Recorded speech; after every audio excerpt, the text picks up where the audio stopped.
Food markets only.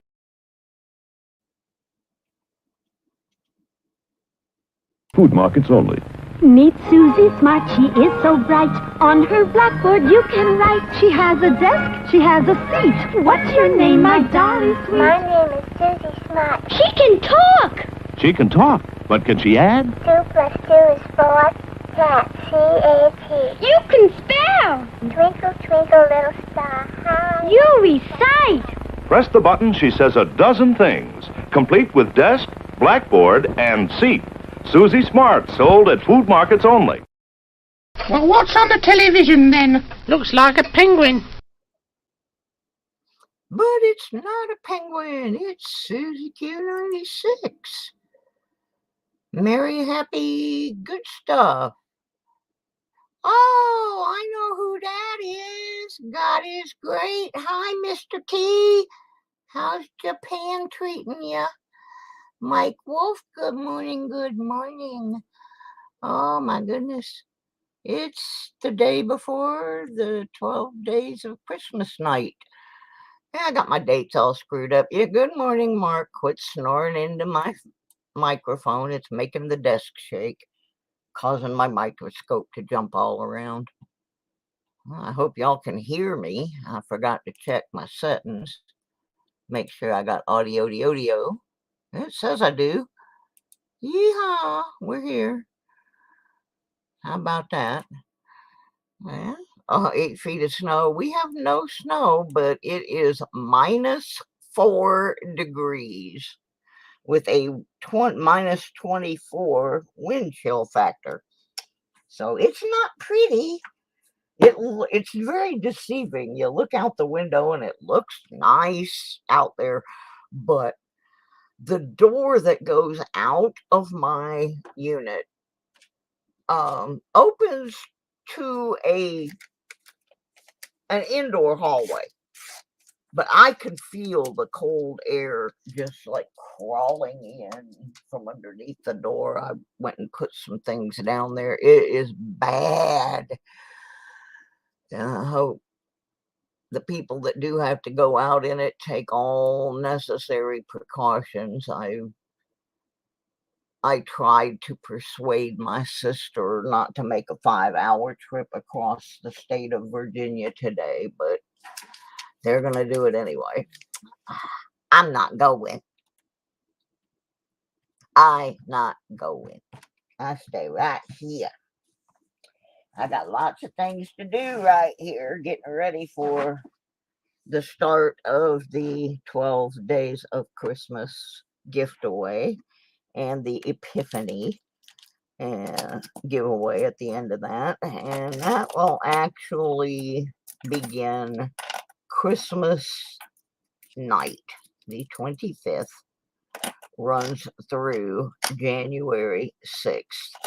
And every day when I am doing the giveaways, I will be explaining more about the real 12 days of Christmas and how it works versus what the commercial people trying to sell you things. That's why you see so many things at the beginning of the month. People think the 12 days of Christmas are at the beginning of the month, and that's not part of it. It has nothing to do with it. It irritates me so badly that there's one lady who I watch her channel and I watch the show, and then as soon as she starts that 12 days of Christmas thing on like January or December the 7th or something, I turn it off because it's misleading. Anyway, I got to do a couple mail calls, and then I'm gonna talk a little more about the gift away. And then we're gonna do some pennies because I got to finish this penny box and get it off my desk so I can do the 12 days of Christmas thing. Otherwise, these pennies are going to be everywhere. First, I got marbles. These came in the mail. I got these from Show Me, who is based out of Missouri. It's a metal detecting channel. And apparently I lost my marbles one day. And I got them back over on Florida Thunder Digging with Rob. So I got this bag with some really cool marbles in it. And I'm going to have to get my friend Susan Berman to tell me if there's anything in there of value. She actually collects marbles. But there's some pretty neat ones in there. So I got those. And then we all got to say a ginormous thank you to Daniel Lauren and Shell Bell, because they put some money in the PayPal account to help offset the mailing out of the prizes for the 12 days of Christmas. And so a big thanks goes out to them, because last year it took me a long time to get everything mailed out because I didn't have enough money. I gave so many things away. So I really appreciate that assist from the Lauren family. And there's a package under my tree from Archaeology Mikey and his mom. I opted not to open it because I don't really have, I think I have 2 packages, counting that one. So, because I did open my annual shipment of German Pfeffernuss cookies from some musician friends of mine who know I love them and cannot get them here in Galax. So every year they send me cookies. So there's not a lot of stuff under my tree. I will show you my tree tomorrow on the actual live streaming thing. Good morning, keep digging. Oh, up at the top, and I should have pinned this message. I need to pin it somehow. I do have the link for the comment video. We did make a little comment video this year. I will be picking a few other contestants, but I'm not going to get into the big long thing like I did last year. My health just won't let me. But so I did make a comment video, and I'm trying to, I can't get it pinned because I'm not in UB2B. Also this year, for the first time, these are being simulcast on not only on It's Susie Q 96, but also on OohSusieQue Jewelry and Decor. And the reason I am doing that, number one, I'd like more people to go see my jewelry. But primarily, I am doing that because I'm going to be giving away some jewelry prizes this year.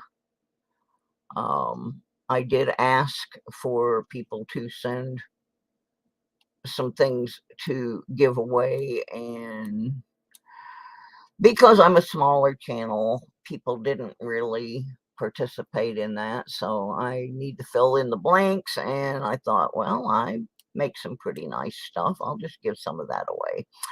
So for that reason, I have also included my jewelry channel this year.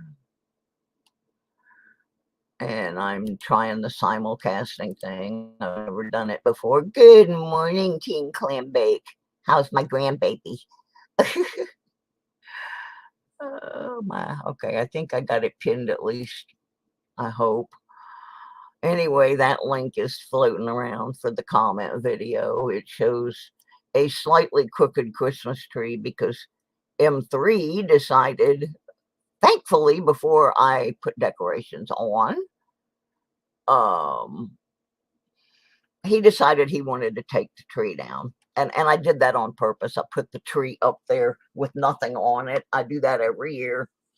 I leave it there for a little while. Well, he knocked it down and it scared him. And so now he won't mess with it again because it scared him when it fell. But all it had on it when he knocked it down was the star was on the top. And so the top of the tree is a little wonky. And I do have it lashed to the wall and a couple of other things with some twine and monofilament fishing line. So I don't think he can take it down now, but yeah, he already lumberjacked it. So anyway, I wasn't going to do all that stuff, and then I decided, well, maybe it will cheer me up. I've been fighting some depression over this constantly being sick. You know, I got that influenza A, and then I got it. I was in the hospital for a little bit, and they sent me home, and we thought it was okay, but then I had a little relapse and missed a couple of craft shows. So that cut into my income, and of course then I got depressed because things weren't going the way I needed them to go. And so I decided I was going to put up the tree. And then I did a little craft show out here in the lobby. Just one table. It was the stuff that I had left over that I didn't get to try and sell at the craft fair. And the management was nice enough to let me put a little table up out here in the lobby, because a lot of our residents have no way to really go shopping. We have a little bus, but it's hard for some of the older folks. They just can't do it. So I set up a little sale out here, and I only did it for 3 hours, and I did pretty well. Made a little bit of my money back, and I had some little Christmas trees that I had made, and I gave some stuff away, and gave out some cookies and stuff, and then I felt a lot better. So that's what's been going on, and why I haven't been online too much. And managed to get some of my Christmas cards out. And I'm going to tell you guys, I had planned on sending all of my prize winners that I have envelope or addresses for a card, and I got the cards all here. I went to the post office and mailed some things and picked up a book of postage stamps. And when I went to do the cards, the stamps are nowhere to be found. And I cannot get to where there would be any more. So I'm sorry you guys didn't get your Christmas cards. It's been a pretty intense year here with all the new diagnoses and the just stuff, the car blowing up. Yeah, it's not been one of my finer hours. We'll just put it that way. So anyway, we're gonna look at some pennies, because I got about a half a box I got to go through and get these off of here by tomorrow night. So some of them may be done off camera. I gotta get the copper hopper open. And this is the 82s. And now I got to get another container because Mr. Doug Harding wants all my 68s. So I got to open another one instead of throwing those in the copper hopper now. And those will go in a separate bouquet. All right, let's get started here. Let's start out with some copper. That's always good. Oops, I need my cheating sheet. That's one of the things I want to do. I always wanted, but never got one of those really cool mats that Rob Finds Treasure has.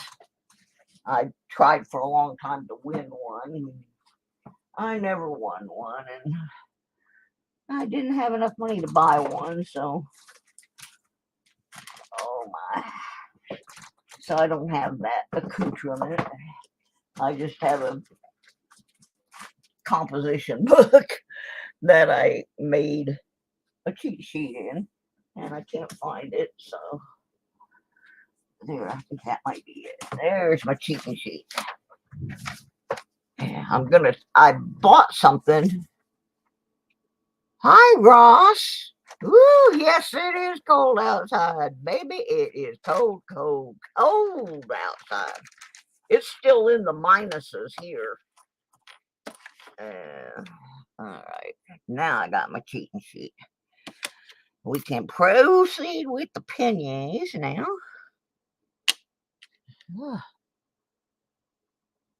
So that's a nasty looking thing, isn't it? All right, don't forget to come back tomorrow evening when the 12 Days of Christmas gift away starts up. I got stuff for the jewelry people. I got stuff for the Queenie people. I got stuff for the metal detecting peoples. I got presents for a lot of peoples. All kinds. M3 says he might even have a present for cats. But I doubt that because he is a very greedy little sucker, and I don't really see him giving away his stuff. Yesterday's short video, he claimed I tried to give away his catnip banana last year, and that was a fib. That cat is a fibber. Ooh, yeah, well, see, I'm almost in North Carolina, Ross. I am on the border of Virginia and North Carolina, and I am in the mountains. So, yes, it does get cold here, but not usually to this extreme. Oh, yeah, Mike, we had for 2 weeks rain, snow, rain, rain, rain. I've been trying to get out here with one of my buddies so we can assess the mechanical issues of my car.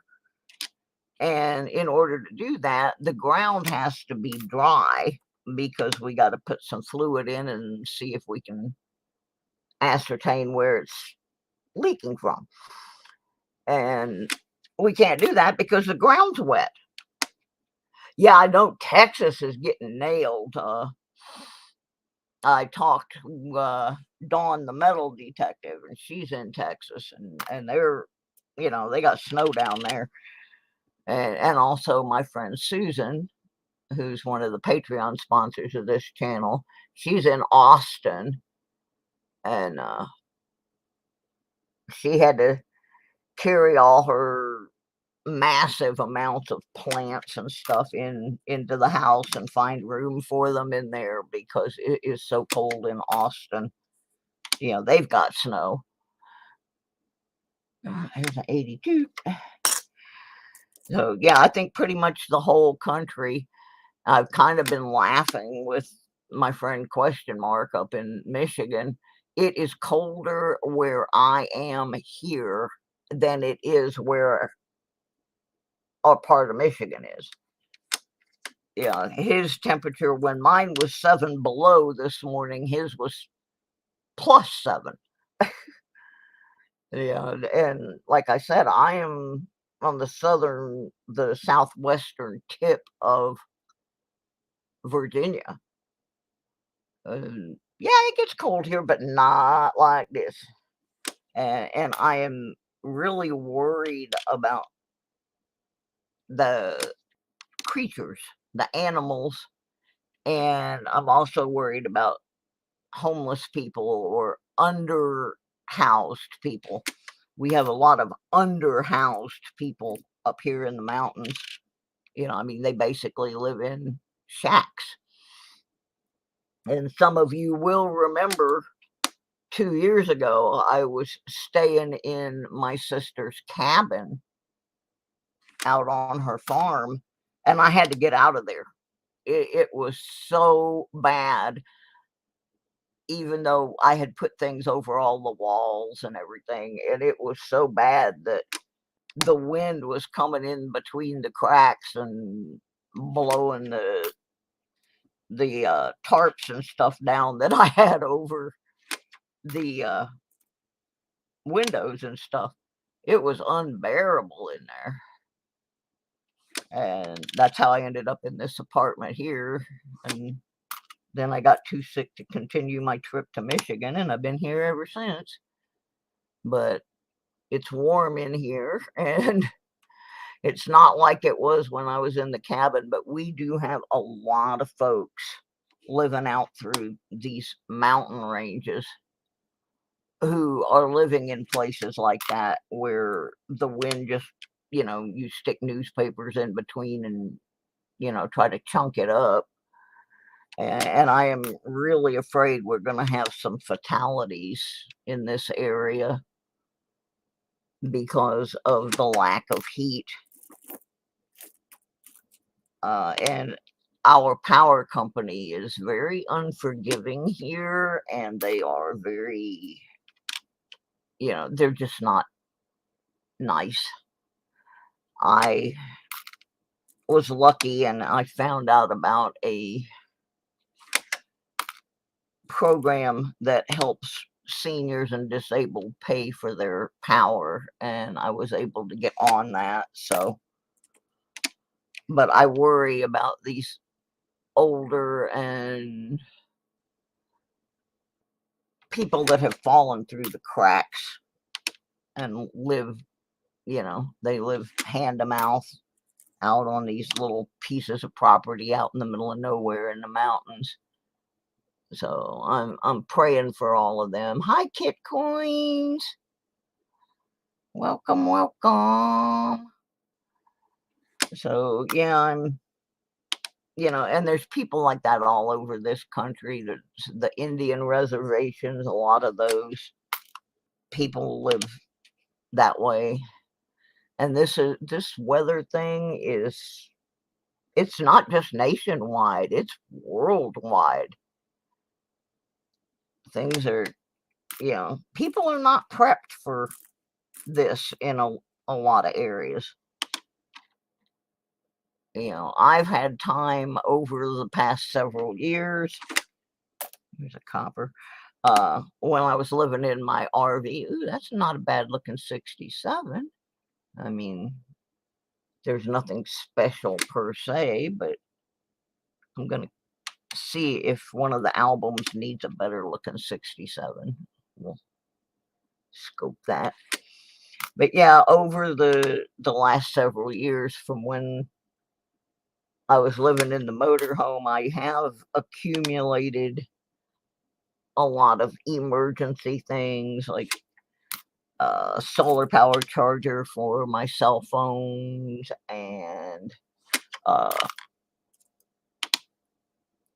battery operated radio, both a regular radio and a weather radio, and flashlights and all that kind of stuff. But a lot of people they don't think about that stuff until they're in the middle of the crisis. And it gave me an idea, and I can't do much about the idea right now. But I think next year, I usually, there's 82. I think I'm going to just next year take up a collection and go to a dollar store and buy a little flashlight or a little battery powered light of some kind for everybody in this building, so they will at least have something. Because there was a lady out here earlier. She wanted to know if the bus was going to run today, which it's not. We have a little shuttle bus, because she wanted to go get a flashlight in case our power goes out. And I'm like, everybody should have one of those.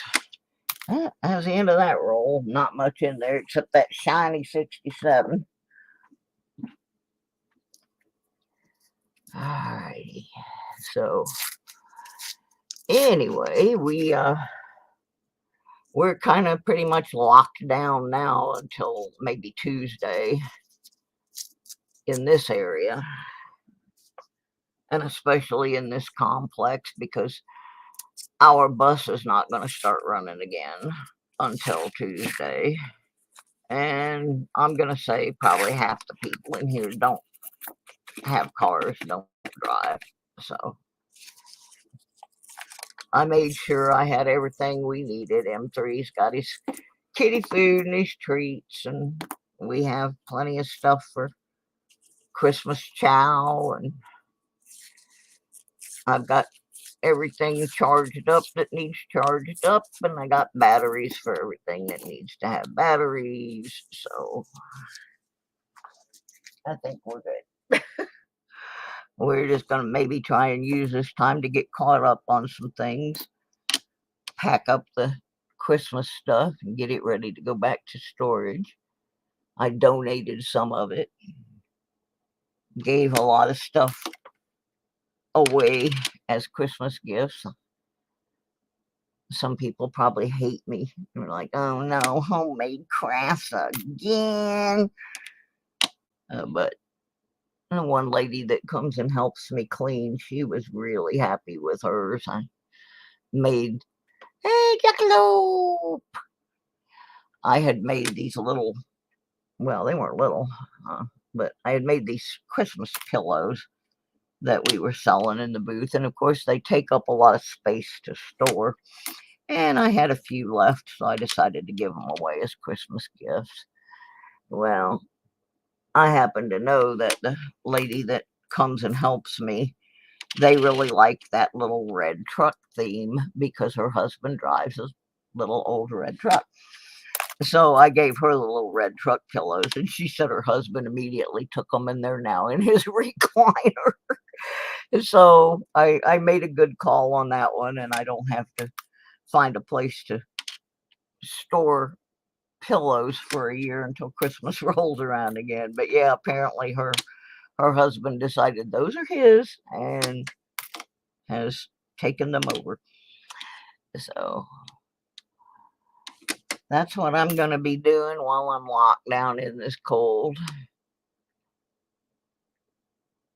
Oh, and gave them your 4-wheel drive. Well, see, I grew up in Florida, so I didn't really have a lot of experience driving in snow when I moved to Michigan, but I learned real quick, and I'm pretty good at it. I don't like to do it, though, and truthfully, when I was in Michigan, if it was really bad, I still wouldn't drive in it. We had a bus that I could use that would come right to my house since I'm a senior, and it would take me anywhere I needed to go. So if it was really bad, I wouldn't even try to drive in the snow, but I know how to do it. Yeah, I drove race cars for a long time, and you learn stuff. So I still almost ended up in the Flint River once, but that had to do with a patch of black ice that I didn't see until I was going around a turn, and it spun me around, and I had a choice. Do I want to go over a cliff thing and go in the Flint River, or do I want to hit a couple of little shrubbery trees and a ditch? So, of course, I opted for the shrubbery trees and the ditch, and did minor damage to my little car. It was cold. I just had to sit there till they came pull me out of the ditch. A nice lady came by, brought me some coffee, and so. But yeah, I worry about some of these people because they think they can drive really well in snow, and there's no snow with this, at least not here. but there's ice. And I'm worried that some of these people who are overconfident are going to have the same kind of experience I had up in Michigan, where they hit some ice that they can't see and end up where they're not supposed to. So I've just been telling everybody I know, don't try to drive anywhere. Go home. Stay in. Spend some time. Let's see if there's any DDO action happening here. Oh, I got some. I'll go ahead and tell y'all part of this. I'm going to make another video talking about this, but I'll go ahead and tell y'all while we're here.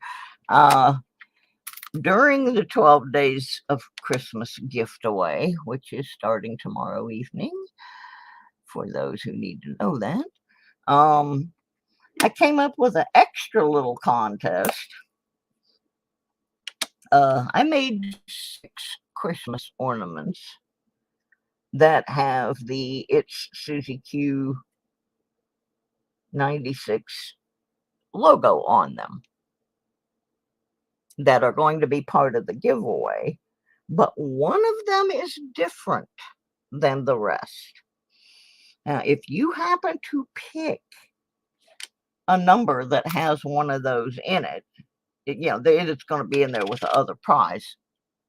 But if you happen to pick one that has that in there, and we turn it over and it has a pink back instead of a black back, then you're going to get an extra prize.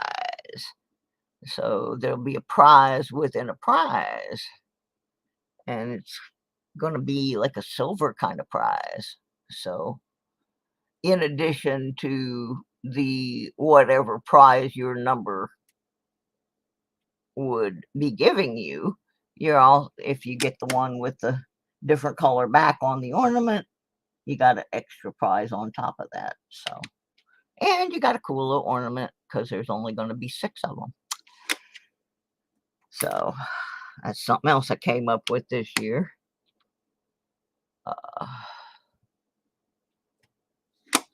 So that's something to look forward to. Like I said, I'm having to do things a little different because money got very tight very fast when I had that pulmonary embolism last year. And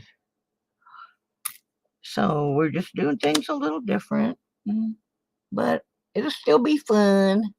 We always have fun on the Christmas series. We never know what's going to happen. I mean, we're still going to play all the games and stuff. Cats versus dogs is coming back. Yep, we are going to have some serious cats versus dogs. And of course, every time we do that, some strange animals come creeping in. And no, I'm not just talking about Big Country. Oops, I didn't say that.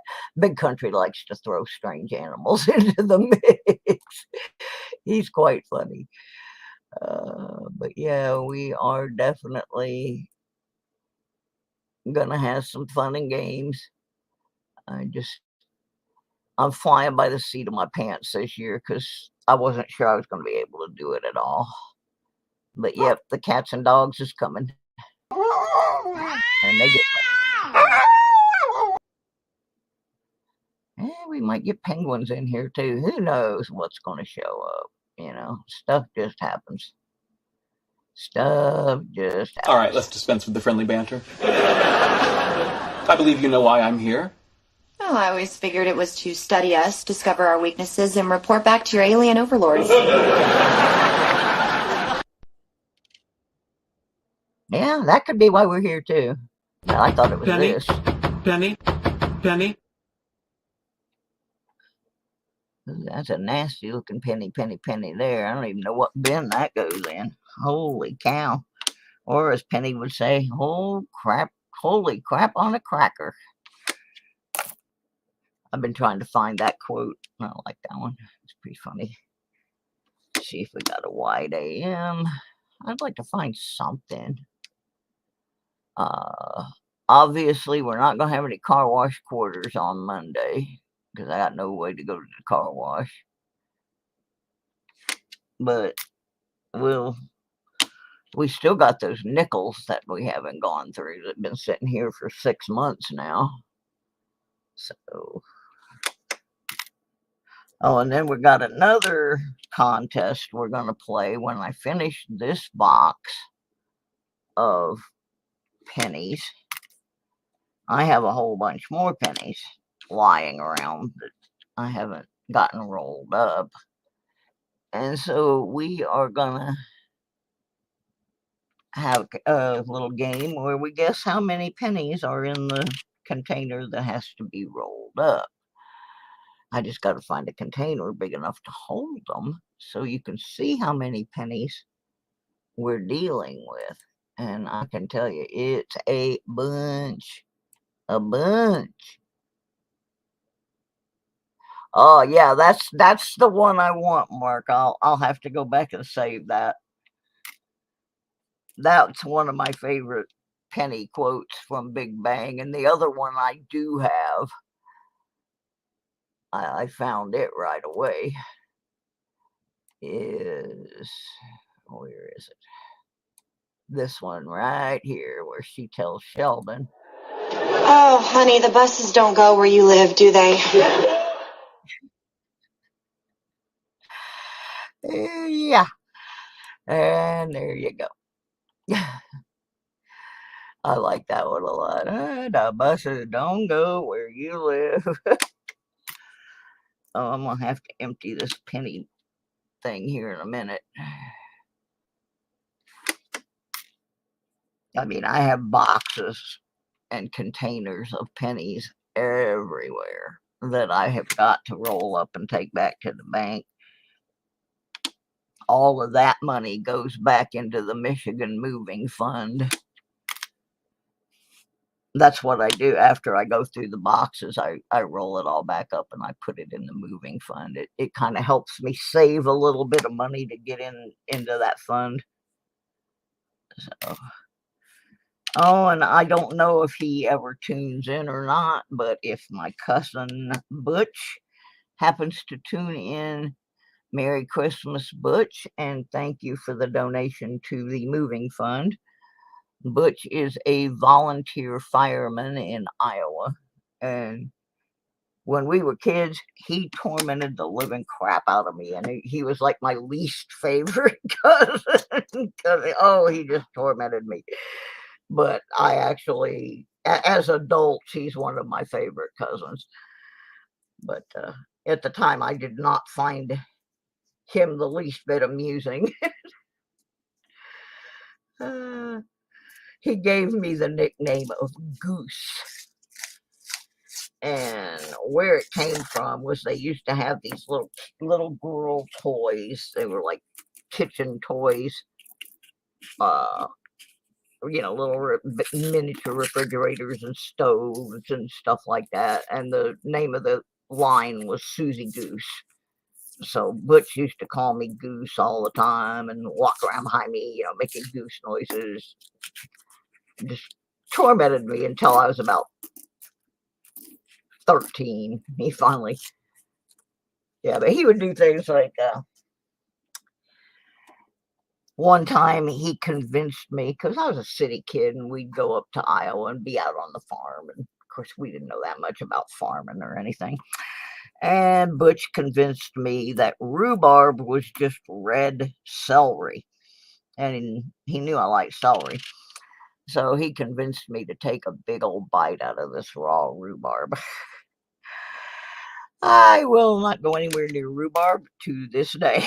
I can't even stand the sight of the stuff. Thanks a lot, Cousin Butch. Oh my. This is unfortunate. This is one of the Lincoln Life series, but it is, as you can see, because it's zinc, it's trashed. So that's a little unfortunate. Otherwise, we would have kept that one, but there's no point. That is ugly. It's ruined. It's ruined.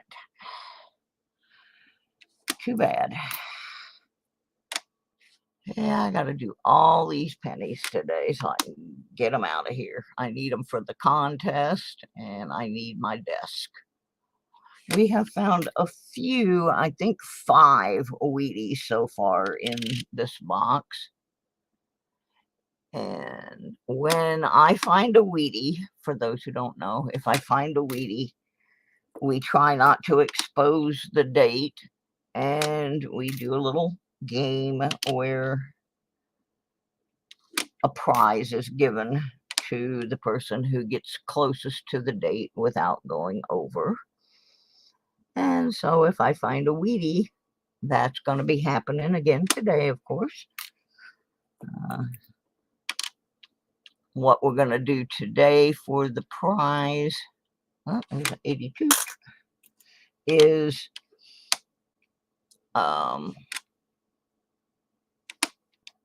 white AM here. If we get one of those prizes, the person will get anything good out of the next roll. And if there's nothing good in the next roll, they will at least get a Wheatie out of my little bucket over here. So you will get something.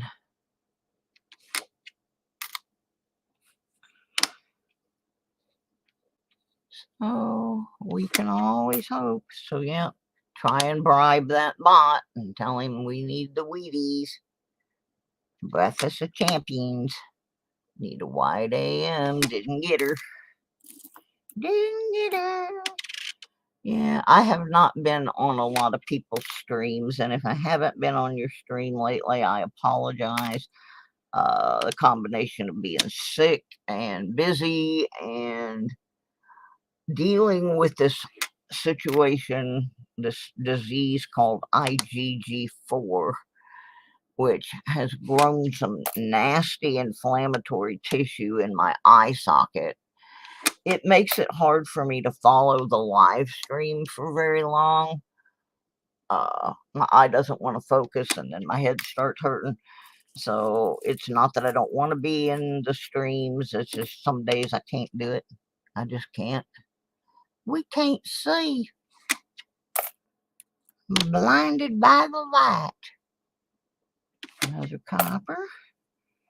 So I'm just piddling away here with it. Yeah, yeah, wouldn't that be nice, Kit? Yeah, I wouldn't mind pulling a 1909 out of there. We have in the past pulled some Indian heads and some pretty decent coins, but I've not pulled a 1909. I don't know what I'd do if I did. Probably faint. And then y'all have to figure out how to remotely call 911 and have them get the old lady up off the floor. But we have found some interesting things from time to time. Oops, I forgot to check that 95 for a DDO. Oh, well, I'm not going back in the tank for it. 75 goes into compass. 78 goes into coppers.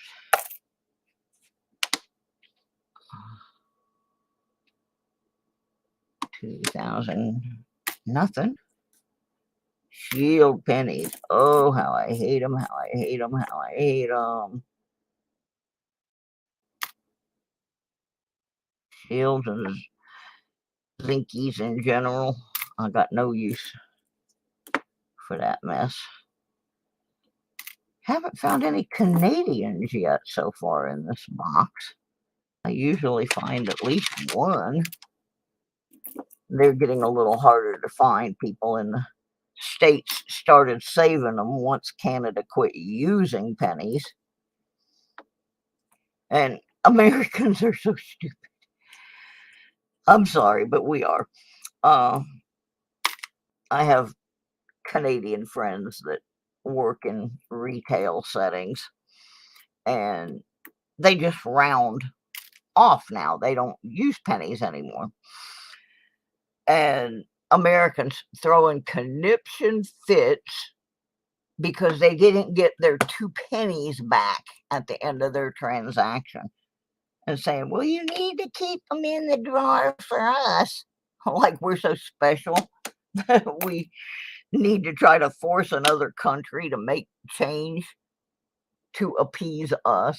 Come on, people. Oh, have mercy. Now it's not a bad 70. It's not like a super big deal down here in Virginia, but I guess it happens quite a bit with people that live like around Detroit and they go over to Windsor, because you just go across the bridge and you're in Canada. And I guess people are throwing a fit because they're not getting their pennies. But anyway, I have noticed that I get a lot less Canadian pennies in the rolls now. So I think the Americans are gathering them up, which I would be doing. I do the same. I never really kept Canadian pennies before, but I have a jar enough now that I'm going to have to go get an album for them. And when I move back to Michigan, I'll be keeping my eyes peeled for them in my change. One of the interesting things when I started metal detecting was the first silver coin that I found with my metal detector wasn't even an American coin. I was out in the middle of a field in rural Georgia, and I dug a silver Canadian dime. I don't know how in the world it got out in the middle of this farm field in South Georgia, almost into Florida, but it was a 1954 Canadian dime, which I still have. I put it in my ring tray with the rings that I found, just so I would know. All right, thank you, Ross. Feed them kitties. Yep, we got Kitty here. You don't feed him, he gonna let you know right away. Right now, he's in the bedroom because I had the electric blanket on last night, and I just put it on and got the bed warm and turned it off. Well, when I woke up this morning, I turned it back on because it was -7 outside, and I warmed the bed back up and stayed in it for another hour or two. So M3's in there soaking up the last of the warm from that, and then he'll come back out here because I got his heating box going. Those of you who watch his M3 short videos know what the heating box is. He loves that thing too. And that's his deal. I'm gonna pick these shields out of here because otherwise we'll never get through all these penny rolls. And I got some cookies I gotta bake. We have a little tray out in the lobby, and I put cookies out there periodically. I'm not putting them out today because, number one, it's outrageously cold, but there was a private party where some people that don't live here will be coming through, weather permitting. And the last time that happened, the people that didn't live here ate all the cookies that I made for the people that live here. So I decided, well, since they're all going to be parading through the lobby, I'm not putting the cookies out until after their event is over. And that may sound selfish, but I want the cookies to be for the residents, not everybody. Because if they would just take one cookie, that'd be one thing, but they don't. They'll clear the tray and the people that live here won't get anything. And since this is hey Marty, hi Wall Money. This is a low-income senior and disabled place. So when I put stuff out there, I really kind of want it to go to the people that live here who otherwise might not get anything like that. So, but later this afternoon, I'm going to bake some cookies, which will also warm the apartment up a little. Another copper. Making snickerdoodles. That's what I call them. I don't call them snickerdoodles. I call them snickerdoodles. Yesterday I called them sticker noodles by mistake. That was kind of funny. And my friend Sandy was cracking up. Sticker noodles. So yeah, we'll be making some cookies later. Warming the house up. Merry Christmas to everyone. And if you don't celebrate Christmas, I get tired of people getting mad if I say happy holidays. But I say happy holidays because there's more than one holiday during this time period. And that's just all inclusive. That's not saying I'm trying to take Christ out of Christmas or anything. I'm just trying to cover all the holidays. I have friends that celebrate a whole lot of different things, like the 12 days of Christmas. People don't realize that's a real thing. And in fact, the last day, which is the Epiphany, is what the Amish call Old Christmas. I mean, this isn't just a thing made up by the 12 Days of Christmas song. I mean, there is a real religious basis, and a number of Christian groups celebrate the 12 days of Christmas and the Epiphany, including the Lutheran Church. And my mother was Lutheran, so I got exposed to that when I was young. The Greek Orthodox, the Catholics, there's a lot of religions that still have a basis in what the Amish call Old Christmas. And during the 12 days of Christmas thing and that I'm doing, I will be explaining some of those things on the different days. Try to educate some people.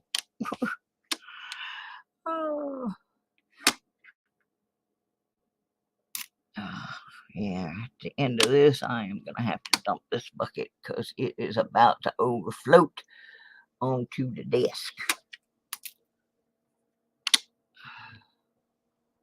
We're not doing much with this girl. Nothing from nothing leaves nothing, as the old song said. It was a song by Billy Preston called Nothing from Nothing Leaves Nothing. And I got a job one time through a temporary service, and it turned into a permanent job. So the first week that I got my paycheck from that company, it was for a partial week, and they had taken out, of course, your regular taxes and all that, but they had also taken out money for my uniforms. And when I got my check, it was for zero. There was no money on the check because it had all gone for taxes and my uniforms. And I was in the ladies' room, and I opened the check thinking I would at least have, $10 for gas for the next week. And there was zero. And rather than cry, I got a 63. Rather than cry, I just started singing Billy Preston's Nothing from Nothing Leaves Nothing. And all the ladies in the ladies' room cracked up. And they were like, well, you must have got something. No, I got zero, baby. I got zero. Nothing. And I had to go to my boss and say, look, I don't even have money for gas to get here next week. I was figuring I didn't realize you were going to take all the money from my uniforms out of one check. I thought you would take some out every week. So my brand new boss had to loan me $10 so I could put gas in my car, which back then that was enough to get me to and from work for the week. But I didn't think they would take it all out at once. I was still pretty young and naive, and I just it didn't occur to me that they were going to take every penny. I plan for things like that now, but when you're a college student, you don't think about that kind of stuff. But yep, nothing from nothing left nothing on that one. Oh yeah, I gotta dump this thing. Oh, let me find an empty box. I think that one's empty. Nope, that one's not empty. That one's full of pennies. Yeah, I have a bunch of these penny boxes sitting around here with pennies. And then I have jars full of coppers. And then I've got some bins with 82s. And there we go. Start another one. Oh, yeah, we're going to have fun finding a container big enough to put all those in. So we can guess how many we got. Shields. That's what you're hearing. You're hearing me pick the shields out. Get them out of here. Otherwise, we'll never get to the bottom of this box.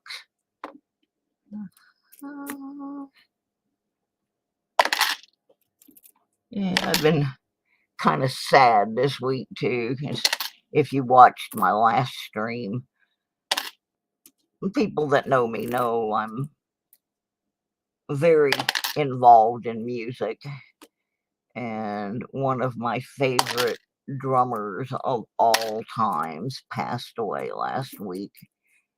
And he's also a very talented artist in the style of Pablo Picasso. And a guy named Dino Danelli. Dino Danelli was the drummer for a band called the Young Rascals, who later became the Rascals.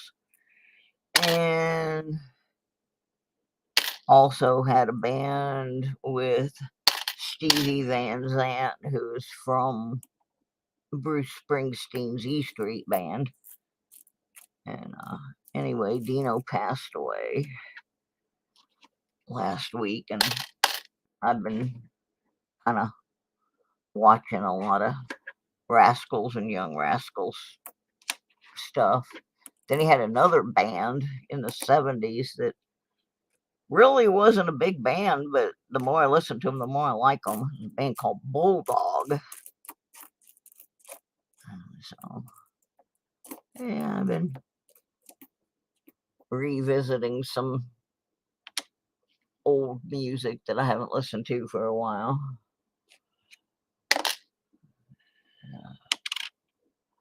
Trying to get myself in a better frame of mind before I go into all these medical things. We're trying to get me moved in March if possible, but the financing of it is very difficult. You get caught in these catch-22 things where there are programs available, but because I am not already in Michigan, they won't let me apply for those programs until I move there. Well, I can't move until I get the money. They make it very difficult, but I somehow need to end up back at the University of Michigan in Ann Arbor. That's an interesting looking 62. It's kind of got that wood grain line. I'm going to set that aside so I can check the ones in my album. It's not that it has any high value in that aspect. It's just I have a couple of different sets of penny albums, and one is my original set from when I was a kid, which I don't really mess with that one too much. But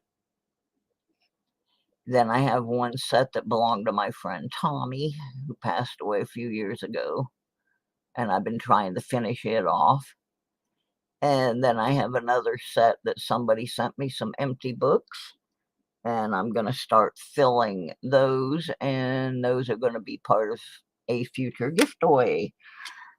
So if I find an interesting looking penny, even though I'm pretty sure I already have that date in my set, I set them aside and try to provide the best ones I can for the giveaways and such. So, you know, this, I haven't mentioned this yet today, but we are 39 subbies away. Oh, there's a 68. I need to put that aside. That goes in the Doug bucket. Yeah, we are 39 away from 1,000 subbies. We still need the view time to get monetized, but I had hoped to make it to 1K by New Year's, and we're 39 away. I don't know how to go about getting there, but if y'all could help me, if I hit that by New Year's, there will be a special silver giveaway in January to celebrate the 1K. I will go into my personal collection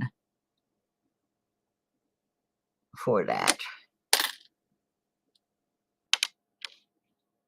But yeah, being monetized, people say, oh, it's not that big of a deal, but it really is.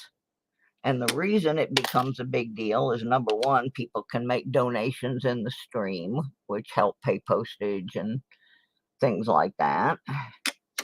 And it also provides a little bit of money to pay for the postage and stuff on things. It means I can do better gifts, and I can upgrade equipment, like this poor microscope. I don't know if it's the scope or the stand. I mean, I've got the scope. You see that? That's because my microscope is taped to the mat. It won't suction to the mat anymore. And so it goes out of focus. And, you know, I mean, it doesn't sound like a lot, but I'm on Social Security. So I can't just run down to the store and replace things,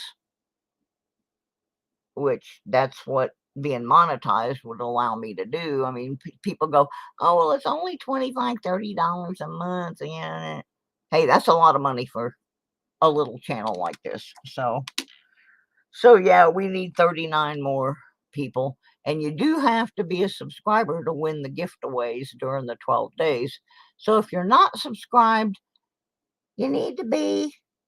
You need to support us a little bit, so that we can support you a little bit more. That's how it's got to work. Reciprocation. Oop, there's another one for Doug. Doug has offered to purchase all my 1968s at a little bit of profit to me, so that the channel makes some money. He collects the 68s. So I'm not putting them aside for him. I'm gonna keep leaning on my keyboard. Getting some weird things. Let me get that out of the way. 95. N-E-D-D-O-D-O-D-O. O-D-O-D-O-D-O-D-O. Nope. Looks pretty sanitary. 1999. Let's look for a wide AM. And then we'll go party with Prince. Nope. I don't want to go party with Prince because he gone now. Poor Prince. What in the world is that? That's a mess. That's what that is. Big old mess. Oh, it. Nothing there. 2 more in this roll. We're not having very much luck. There's a 64. Yeah, I know I need that watch time. I've got a couple people that have been running my playlist overnight and trying to push my my watch time up. Yeah, I'm aware of that. I'm only halfway there on the watch time. But at this point, a lot of times once you hit the 1K, people will start watching more. You know, once they realize all you need is the rest of the watch hours, you can get a little bit more help. But for the sake of my giveaway, I just want to hit the 1K. You know, then we'll work some more on the watch hours. But yeah, I know I'm short on watch hours. See, I had all this stuff. I was almost ready to monetize when I got sick last year and ended up in the hospital, and my channel went dormant. And when it went dormant, they started taking hours away. I was almost to my 4,000, and they knocked me back down to like I only had 1,200 hours. I mean, they killed me. And I had 980 something people, and all of a sudden I was back down to 700. So I mean, they just decimated my channel while I was sick, and there wasn't anything I could do about it. So except try to build it back up. And I've been working now for a year almost trying to build it back up. I mean, just to show you, I had a big giveaway when I hit 666. I had this big giveaway called The Devil Made Me Do It. And that was way back, I believe, in 2019 or 2020. And so I had progressed that far, and then it pretty much all got taken away. So I've had to try and work my way back up. And if I can't make it completely to monetization by my birthday, I have to no longer do giveaways because I just can't afford it. I can't. I'm an old lady on social insecurity. You know, I like doing it, but I don't have the ability to finance it without some kind of donations. I'm a little behind on the move, but I've got a couple things I'm working on. What put me behind was I had all that stuff that was supposed to be getting sold at the craft thing, and then instead of going to the big craft shows and making that money, I ended up over in the hospital with influenza A. And I did not get over it as quickly as they anticipated. So I missed 3 big craft shows, and so that put me a little off track, but I'm still, I think we can still make it happen.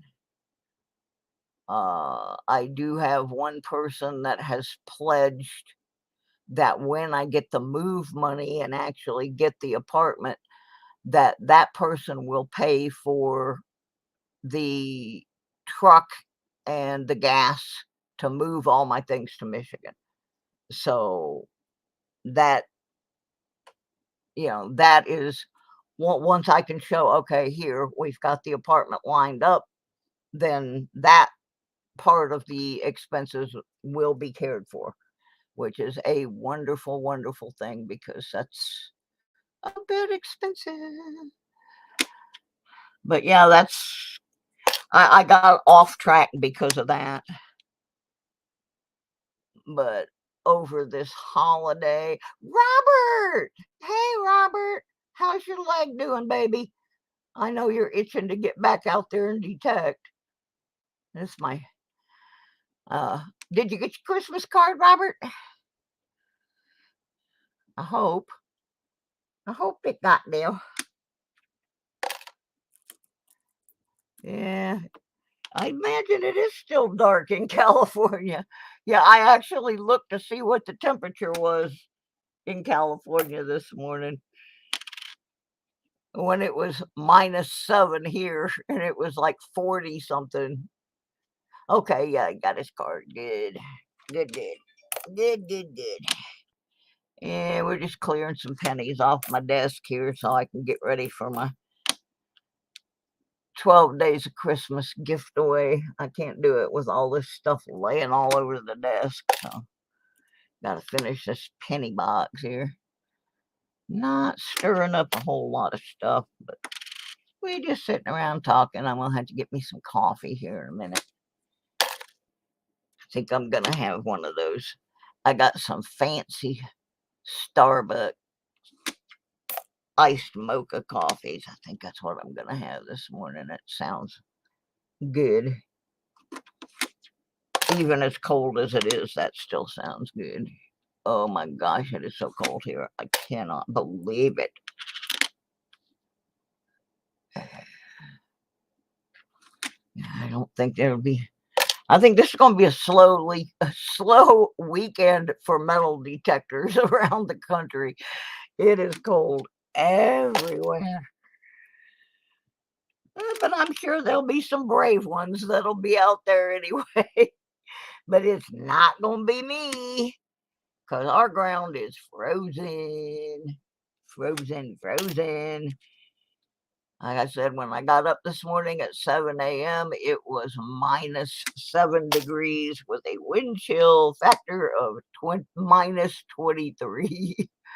I'm like, oh, I don't think so. Let's turn the electric blanket back on and stay in here for a little while. And when I turned it off, the cat is still in there. All right, I'll be right back with another roll. I got to get a drink. Whee! Oh.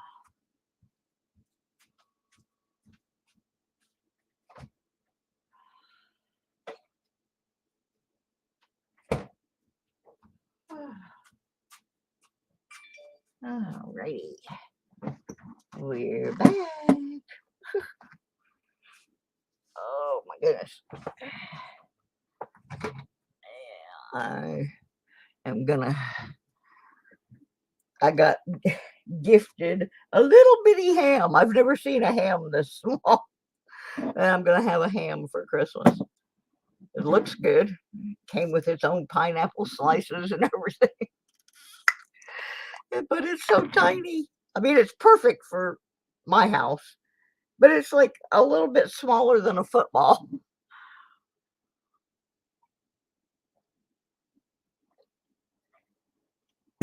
So that's what I'm having. And I was also gifted 2 great big ribeye steaks. So I gave one to my sister and her husband because, I mean, it's so big. Robert has a video that he put up not too long ago where he was in a restaurant with his family, and they brought this piece of meat out there that was like, looked like half the cow on the plate. And that's about how big that steak was that I gave to my sister. So I'm sure they will get a full meal out of that. But oh man, that meat looked good, Robert. I was watching that video and I was like, oh my gosh. Oh, that food looked so good. I hope it was as good as it looked on screen. Oh, I do too. I love ribeyes, and that's why my friend gave me those. But they gave me these two absolutely huge ones. And I know my sister and her husband, they can't really afford stuff like that either. So I, along with their gift, I gave them that. And I know my brother-in-law will appreciate it a lot. No, there's actually 7 people in the room, Robert, but I have a lot of people that multitask. They'll be in here and they'll be moderating on another channel. I got one that's like, she'll be in here and she's got a grandbaby that she's taking care of. So I have a lot of lurkers that just don't, unless something. Now, if I said giveaway in 5 minutes, all of a sudden they'll start talking. Maybe that's what I need to do. Oh, yeah. Let's turn on the bot. Let's turn on the bot. And because I haven't done a gift away yet.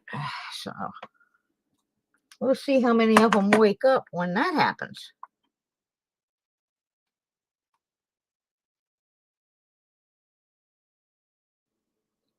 Excuse me. Yeah, I hadn't fired a bot yet, too. So that's another thing. I haven't done a live stream for a while because of being sick. Yeah, it's been bad. That influenza A. I haven't had COVID, so I don't know how bad COVID is. But I'm gonna tell you what, that influenza A, that stuff no fun. I seriously, when I finally broke down and called the ambulance, I had already talked to my nurse, and I thought I was going to die. I couldn't breathe at all, and my oxygen levels were way down. Yeah, I am streaming on 2 channels. I'm streaming on my jewelry channel and my coin and metal detecting channel. And the reason I'm doing that today is because there's a lot of information in this stream about the 12 Days of Christmas gift away, and I am including my jewelry channel in that this year because I'm going to give away some of the product from that channel.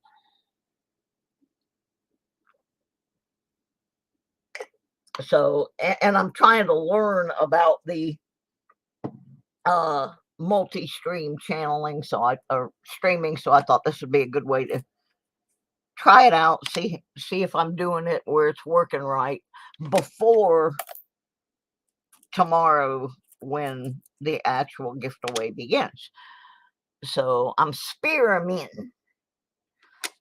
And I don't have that many people on my jewelry channel. I think I only have about 60 subs on there. So that's a good way to try it out, because I have not done the simulcast before. So we'll see how it works. Okay, I have the bot running now. I'm going to pick something out to give away here in a few minutes. So in order to be included in that, you will need to post something into stream within the next 15 minutes or so that the bot picks you up. And then I will be copying all the names from the bot. And I think we might have a duck race or something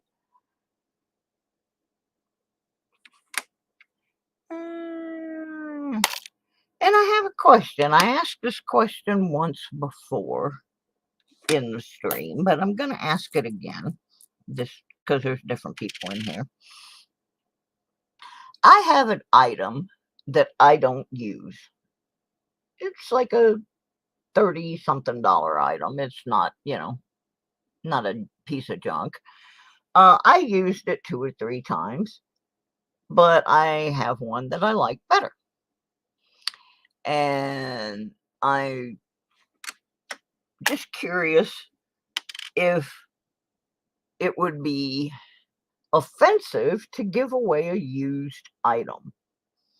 And what this used item is, it is a Garrett digger for metal detecting. And it's got a little bit of the paint has come off the tip of it because I did use it a little bit, but there's nothing wrong with it. It's a very nice digging tool, except that it has chipped paint.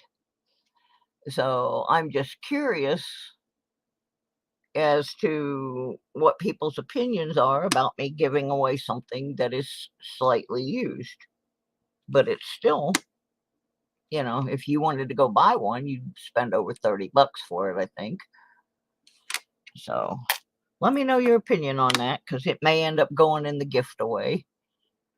I have 2 other digging tools, one of which is a little bit lighter weight, and I like the feel of it in my hand a little better. But there's nothing wrong with this tool. Second luckiest. As opposed to, who do you think is the luckiest? I kind of know who the luckiest person on my channel has been over the last couple of years, but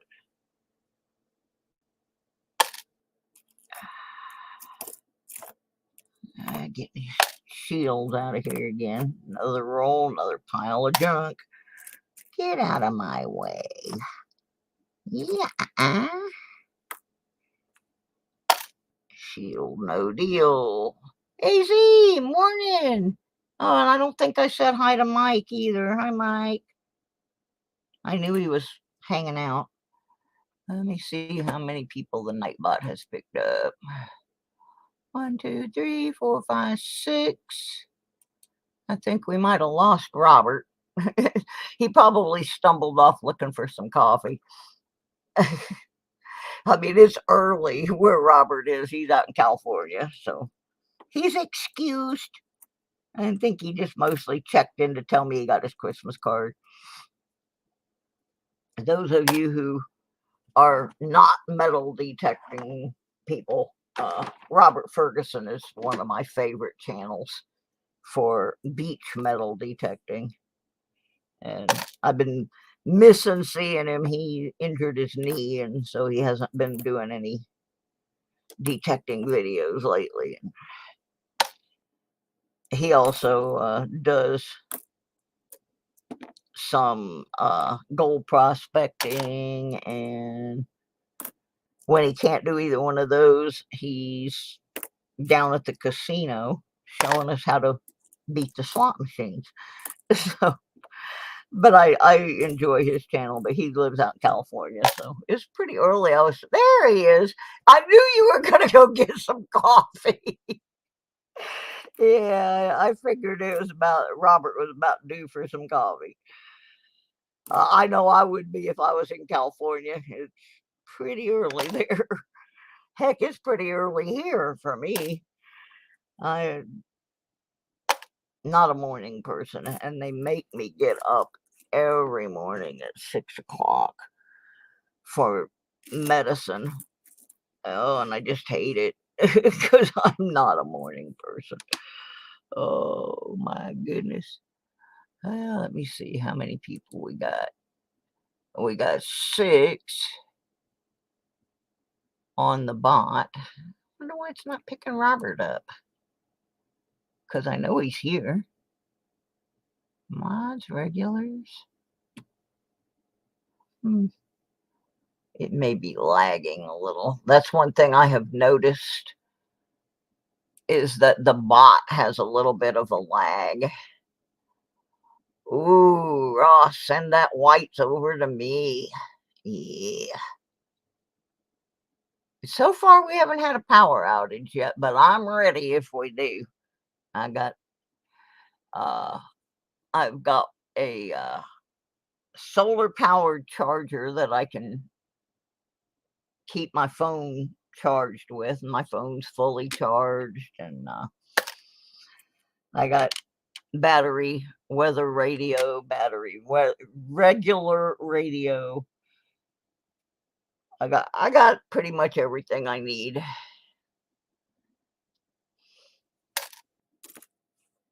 So I got plenty of food that doesn't have to be cooked. So if it does go out, you know, and I got plenty of blankets and all that stuff. So I'm ready just in case. And it probably will at some point this weekend go out because Appalachian Power, I don't think they have upgraded any of their equipment since the Great Depression when it was installed. So yeah, sometimes you just burp and the power goes out around here. I'm more concerned about the internet going out because I don't have cable. I only have internet, so anything that I watch, I'm live streaming it. And that's one of the reasons I wanted to do this morning, in case the power does go out. At least I have gotten some of it done. I can't see. Can't see that one. Oh well. Set that aside. Move along, little doggy. Now it says there's 10 people. See, as soon as I said we were going to do a contest in about 15 minutes, people started showing up. Yep. We're going to do one when we get to the end of this roll of pennies. Oops, that went in the wrong tub. Yeah, I'm itching to get out detecting, and I finally started feeling well enough to do it. Went a couple times, and then our weather went to heck, and then I got the influenza A and ended up in the hospital. I am jonesing to go detecting, but not today, -7. But yeah, I really want to go detecting. I miss it. It's kind of like yoga for me. I get out and I don't sit here and worry about whatever the doctors want to tell me, and I don't worry about the bill collector on the phone going, "We need you to send us money." And well, honey, if you find some source of money for me to send to you, I'll be happy to do that. So yeah, I've been wanting to go because I had a good time the last time I went with my friend Tony. We went over to North Carolina, and so that's when I found that inside of that old pocket watch, and I kind of wanted to go back to that same place to hunt some more because that was a big place. And I didn't even cover, just a tiny little section of it. Yeah, I know I got to run the bot on both channels. But Robert, I knew which channel Robert was on, so it didn't matter. I can tell who's on what channel. But there are some things I wish they would upgrade on StreamYard, and that's one of them. When a lot of it has to do with the simulcasting. Wish they would make some changes. but I can tell how many total I have through StreamYard. So I know how many names I'm looking for on there. And in StreamYard, I will just, at the end, before I do the contest, say, if you don't hear your name, post something to me, and then I can fill in the blanks. I don't have like 100 people, so it's not like it's going to be hard for me to fill them in at this point. Later on, it could be an issue if I ever get my channel like Mr. Ferguson with his 30,000 people. Oh, wouldn't that be nice? But for now, I can manage it.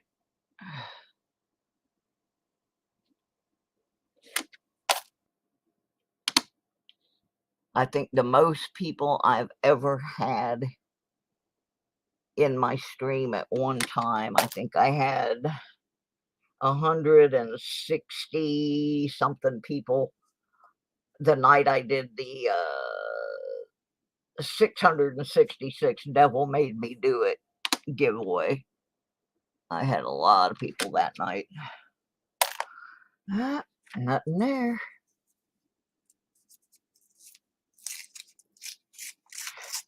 Well, see, that's why I'm not going to be using the bot during the 12 days of Christmas. That's why I went with comment video, because I am doing it multi-channel, but they can all go to the same video and make a comment.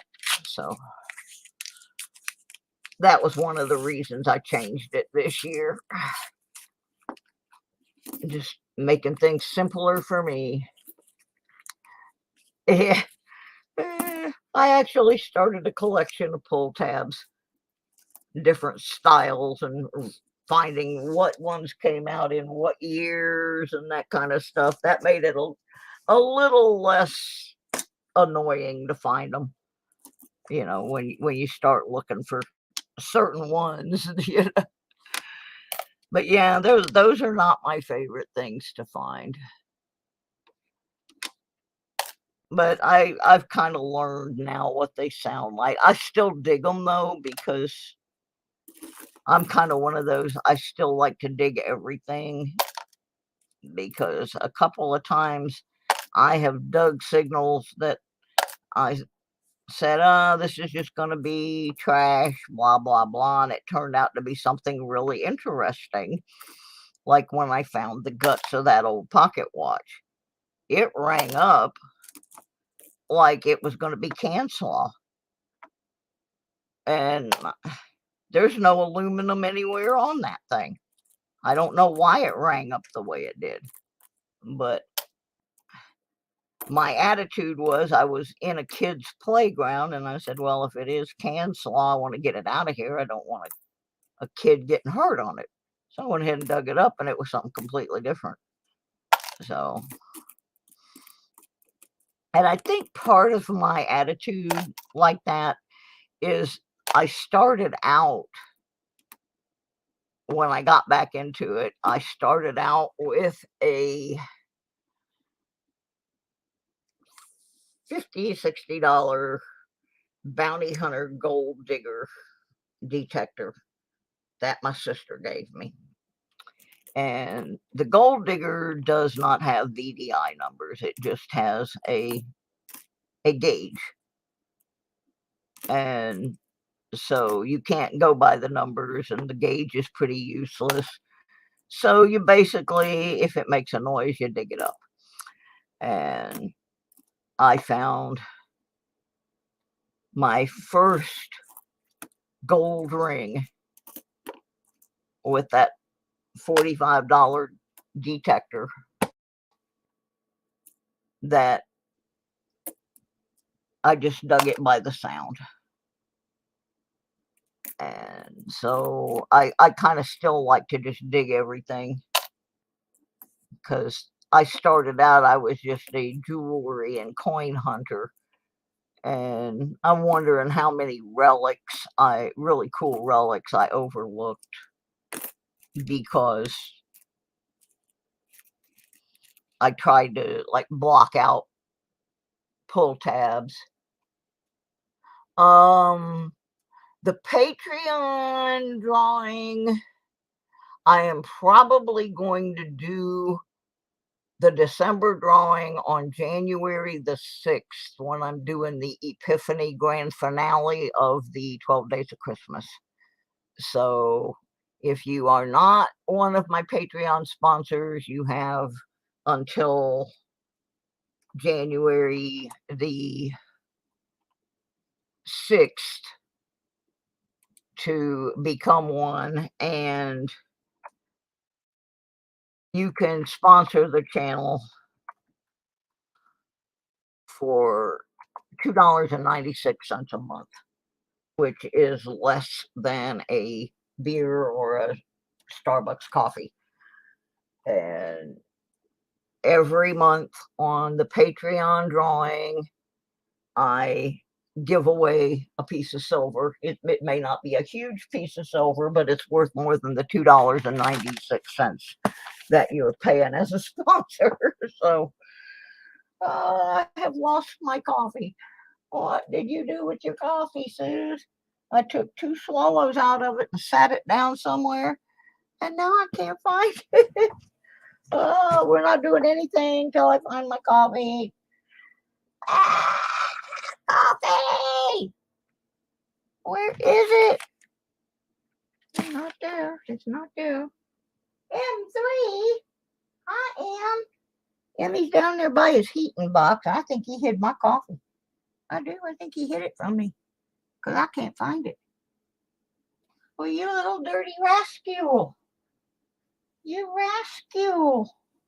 What'd you do with Mama coffees? Well, I can't find it. Oh, well. It was fun while it lasted. Let's get back to my pennies. Hi. I got all the shields out. 1990.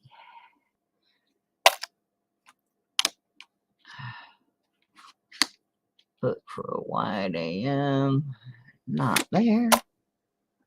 Oh boy, everybody wake up. Everybody wake up. It's game time.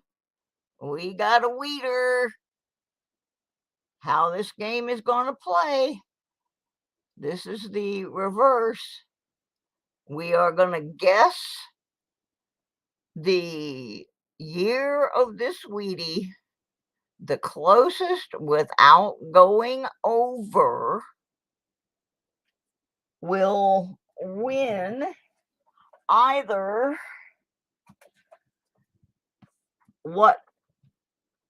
any treasure that comes out of the next roll of pennies. And if there's no treasure in there, we will make a pull out of the orange box full of stuff. And you will win whatever we pull out of there. So, while everybody's making their guesses here as to what the date you think is on this penny, based on what the reverse looks like, I'm going to hunt for my coffee. Oh my gosh.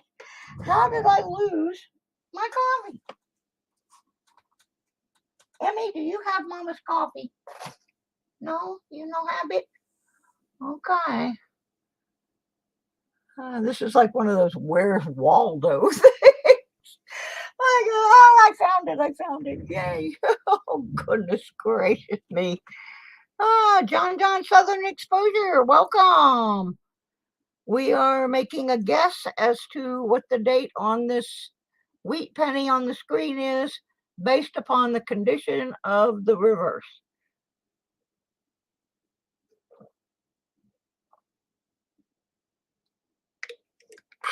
Oh, that's good stuff.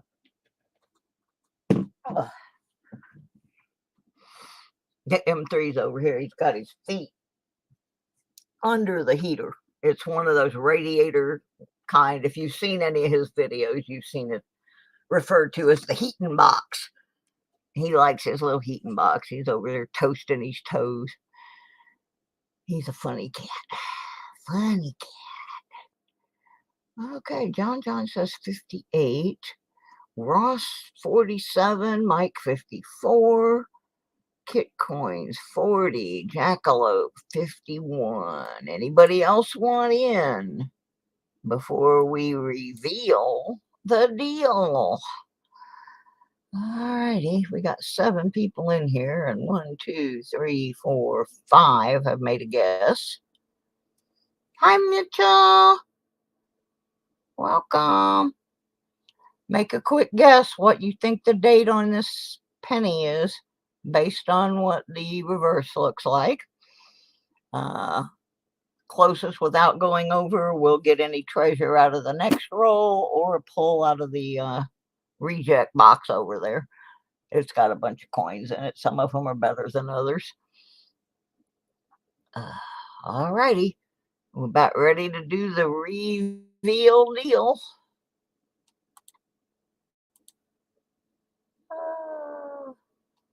I check my night bot. The night bot reset it. So I hate it when it does that.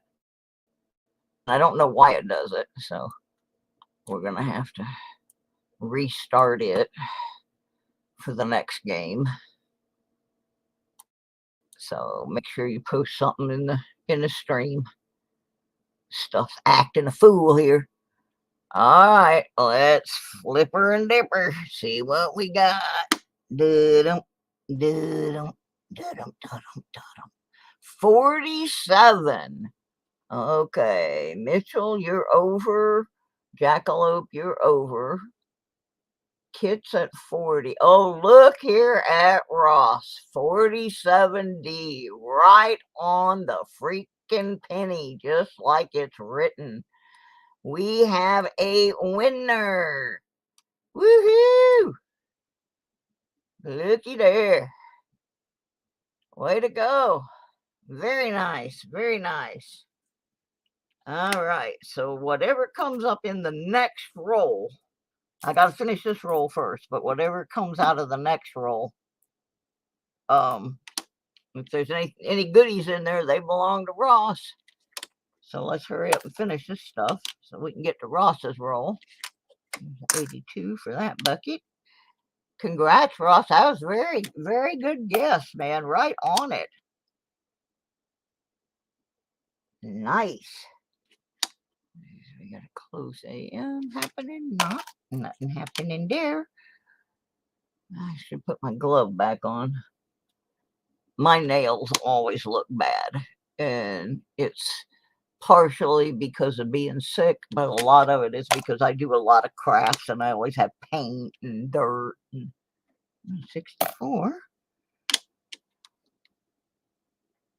And I am not one of those people that spends a bunch of money going down getting their nails done. I go out and dig in the dirt for fun, so why would I waste $40 getting my nails done?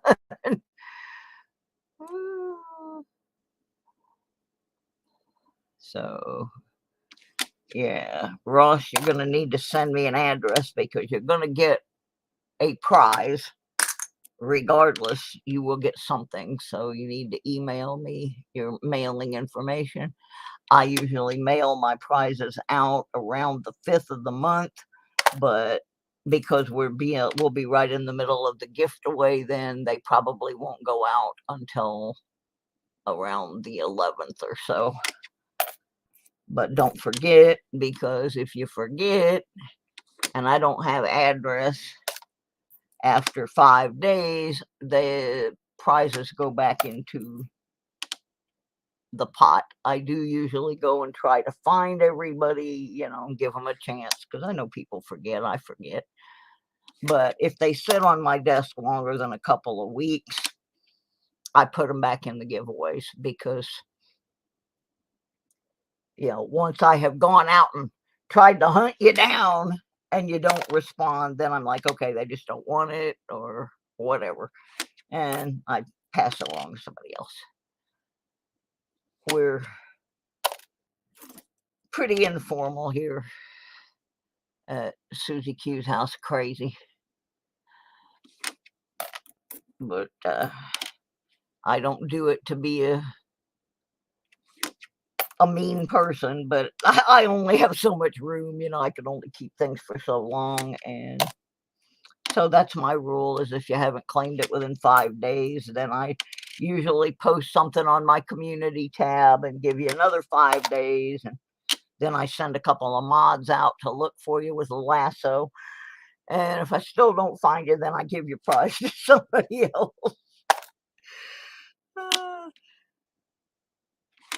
Coppers. Yeah, I got all these coppers I got to go back through too. I got to isolate a couple of dates that people want. All right, we're getting ready to open Ross's roll. We got 2 more to look at here. And then we'll open Ross's roll, see if there's any goodies in there for him. All right, here we go.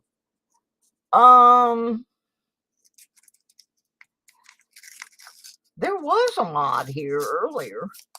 There was a couple of them.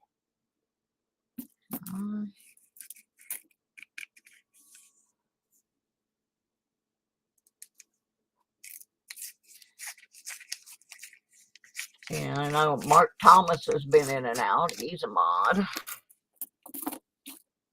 I got a couple mods that are out sick, and a couple that are traveling right now. So they've been like in and out.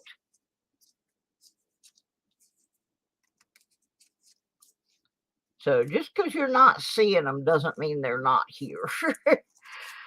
Like,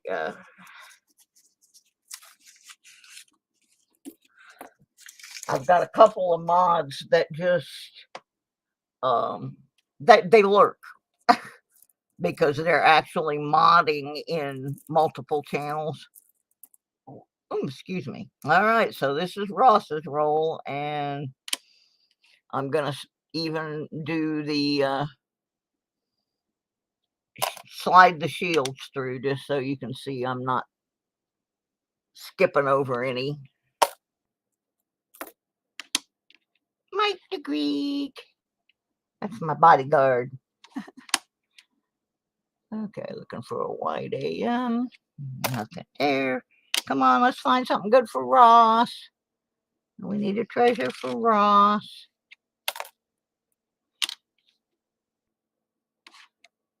Oops.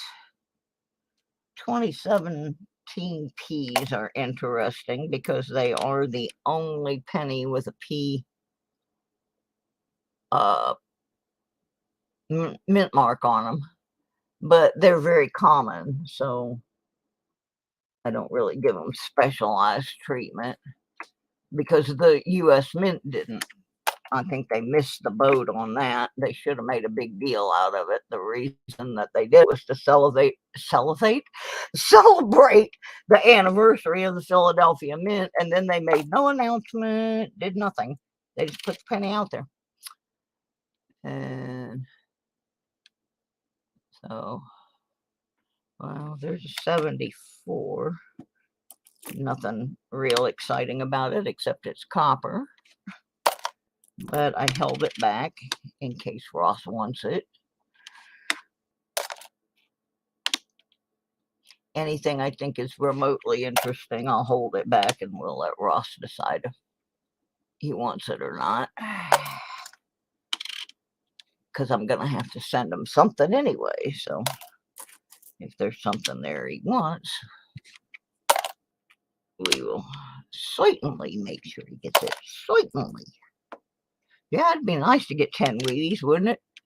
I did this once, and somebody got like 3 Wheaties or something, and one of them was a San Francisco, so it was interesting.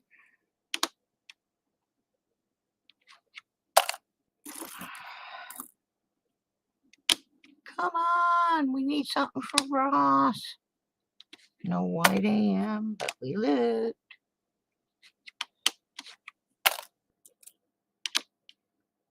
Come on. Get these shields out of my way.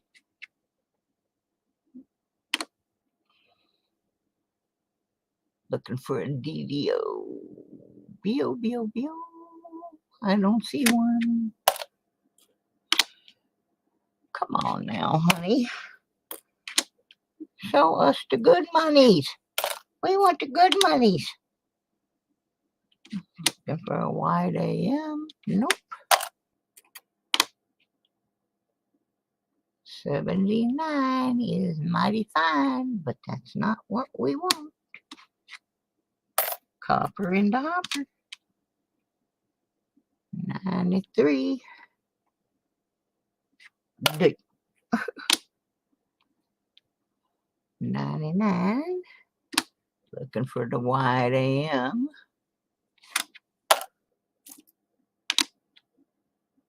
94. Nothing. Come on. We gotta get something in here for Ross. These is icky. We want the goodies.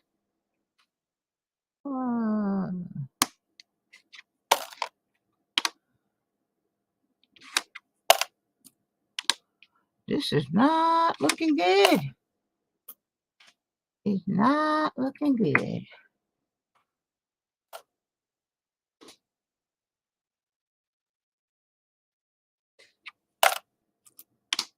I haven't even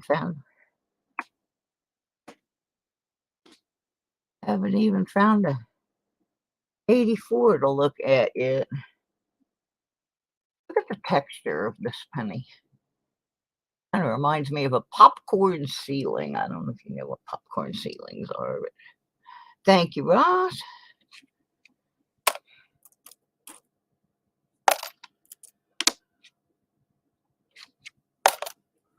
Oh man, we're down to only like about 12 pennies left. It's not looking good. Something, anything.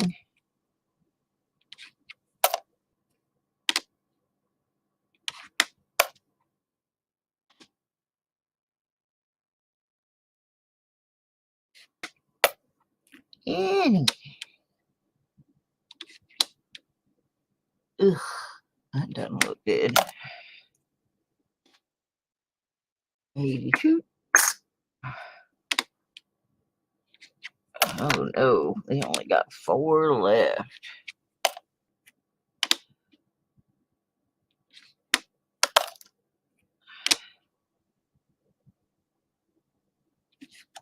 And the last one.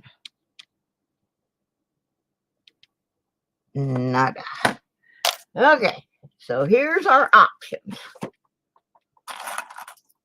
Well, we don't really have a lot of options, truthfully. I don't know what all these are.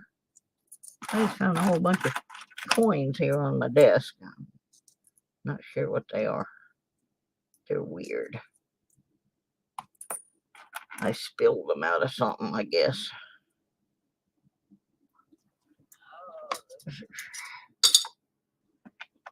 Trying to get to the deal here.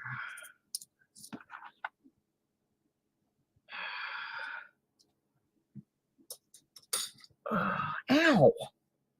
I just scratched myself. Hope I don't. Yeah, I'm gonna have to go get a Band-Aid. I have to take blood thinners, and they caused me some problems. And I just scratched myself. All right. So let me run get a Band-Aid, and then we'll come back and we'll pull a coin out for Ross out of the box there and get him set up with a prize. But let me get a Band-Aid real quick.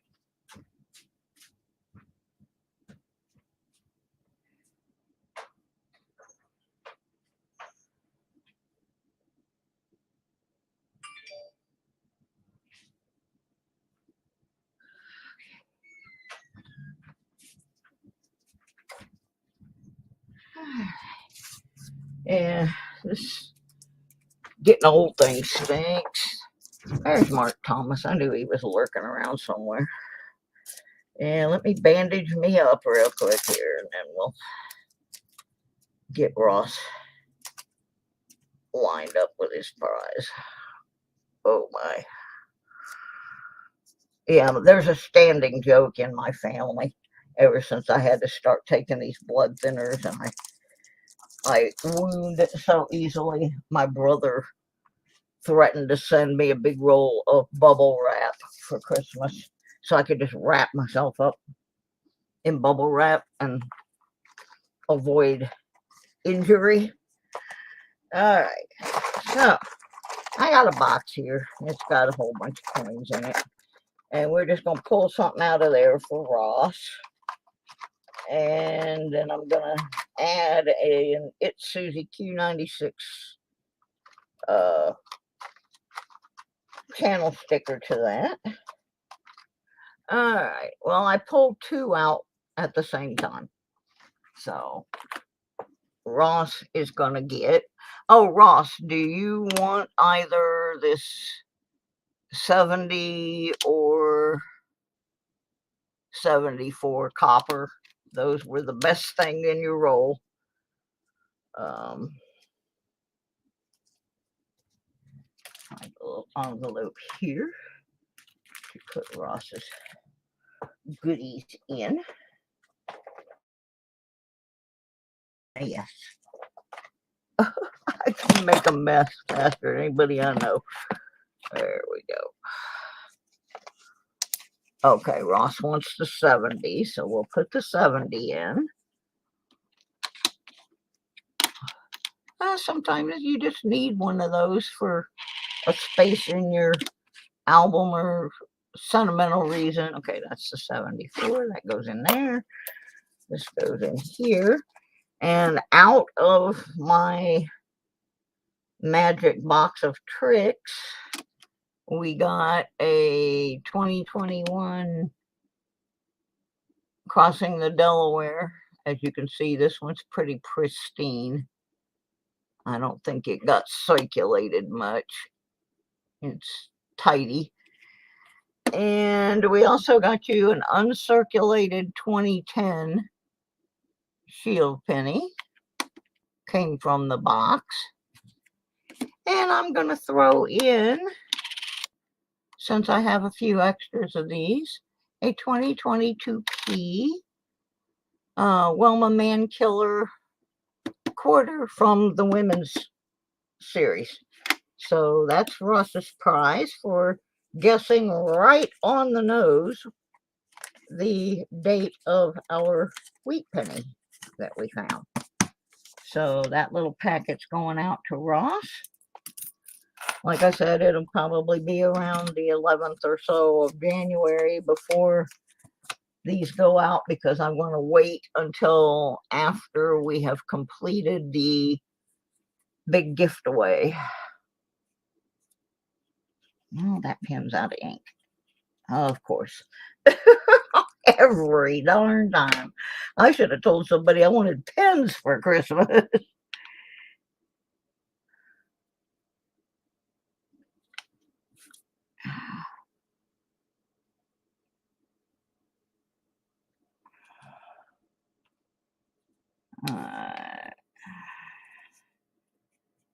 Just getting this marked.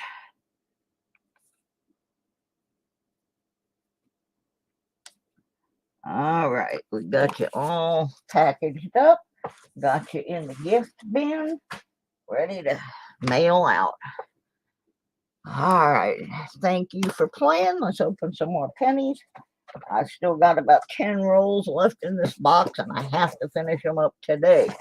I don't have to finish them all up in this series, but they need to be, I got to finish them up today because I got to clear my desk for what's starting tomorrow. So, all righty. Next roll. Get that done. Put my glove back on. Do my worst imitation of Michael Jackson with one glove. I think the funniest imitation of Michael Jackson with one glove was when Frank Zappa went on stage with an oven mitt on his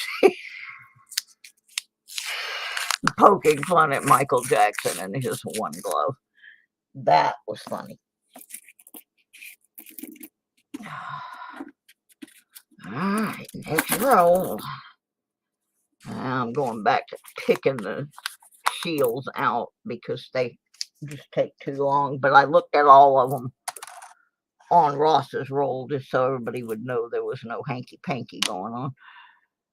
Nothing up my sleeves because I don't have any sleeves. There's a copper.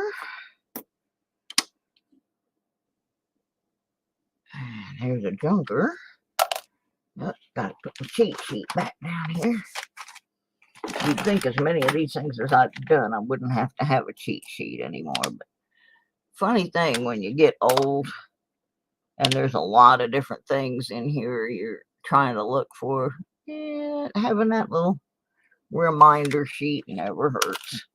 Because sometimes I'll forget to look at something and then go, oh, I should have searched that for this or whatever. I mess up. It happens. I'm human. Shield. Shield, no yield. A slick. Nada. More shield, no yield. Yunk. Yunk. Yeah, it makes it a lot easier if you just pick all the ones that you know there's very little chance there's going to be anything good. And I kind of glance at them again as I roll them up. Unfortunately, my bank does not have any way for me to cash them in without rolling them. And this is a small town, so I do have to take my things back to the same bank that I get them from. But they know what I do, and so I mark my rolls. So when I go to get the next ones, they make sure they don't give me any rolls that have my marks on them. So I got some with somebody else's marks on them once. So now I always make sure I don't get anything that are marked. But yeah, I have to roll them all back up. So that's why we're going to have that little game where we're going to guess how many I got to roll back up. And our local Coinstar machine does not offer us as one of its options for the gift cards. It does not offer Amazon. It only offers our local movie theater and Applebee's and a couple other places. And I don't go to those places, so I can't use that either. So I just got to sit here and roll them up. Roll them, roll them, roll them. We're about ready to have a roll-a-thon. Usually I just sit and watch TV and roll them up. So I'll find a parade or something online, try to find the Detroit Christmas parade or something and roll pennies. But first I gotta take the pictures and do the video so we can guess how many there are. And then I gotta roll them all up so we know who wins. Doobie doobie doo, look for the white AM. Nope. Nada. Nada. Surprised I haven't found, well, I found that one 2009, but it was butchered. Copper. Really haven't been finding a whole lot. We did get one Wheatie, though, so far.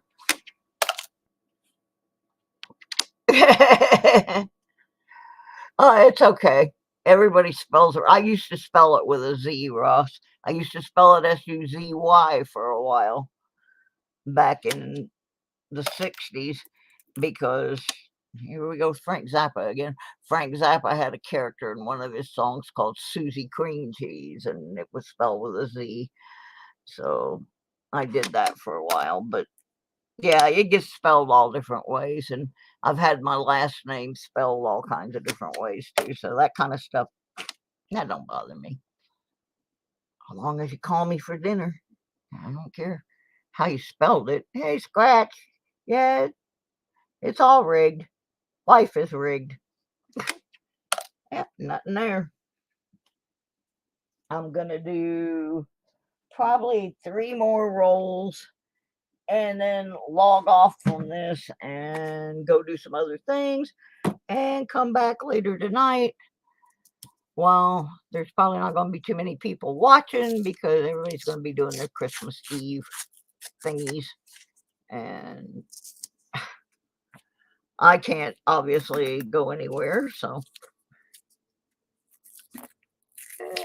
Yeah, right. Mark has spelled my name probably 15 different ways. As long as I get the message, it doesn't really matter. Yeah, later on, I got to go get M3's Christmas gifts. I had to sequester his gifts. He got a package. I'm not sure who it's from because it's came from Amazon. And I know what's in it because I opened it, and it's got a new catnip banana in it. Well, if I had tried to put that out here, he would have had that ripped open. So he's got his presents are hidden in the closet because he'll have them all ripped open. I know catnip is involved and treats and that sort of thing. And I opened that envelope and I saw what it was. So I put it in the closet, and I guess just me touching it, it had the smell of the catnip on it. And he about licked the skin off of my hand. So I know he would have that thing ripped open. So all of his things are in the closet. He got a bag of kitty food, and he got a thing that I think has treats in it or catnip toy or something. He's got more gifts than I do. He's a little stinker. He's become a semi-celebrity. He's actually got a little short video that's got over 1,000 views on it. I don't think I have anything with 1,000 views, but M3 does. He's a stinker. Yeah, he's a pretty good cat. He's a big cat. He weighs a little over 15 pounds. He's huge. He's a pretty good boy, though. I actually got him in Michigan, and he was a son. My doctor told me I should get another cat, so when he got abandoned on my friend's farm, I ended up with him, and he was designated by my doctor as an emotional support animal, which really people abuse the snot out of that. It makes me angry. But by him having that designation, I don't have to pay a pet deposit to have him, and places cannot refuse to let me have an emotional support animal. And truly, there have been times where I didn't want to get up. I just wanted to, I've been so sick that I just didn't want to do anything. But because he is here, I know I got to take care of him, so that keeps me going, and I got to get up and feed him and love him and let him be mean to me. This is not my house anymore. This is his house. I just run the place for him. But yeah, he's got a number of things. Great big bag of Rachel Ray kitty food. He's got him a stash in there, but I had to hide them all because he'd have them all ripped open. The very first one of those catnip bananas that he got, Archaeology Mikey sent it to him, and there's a video on my channel of him opening that package. And so every year now he ends up getting a catnip banana.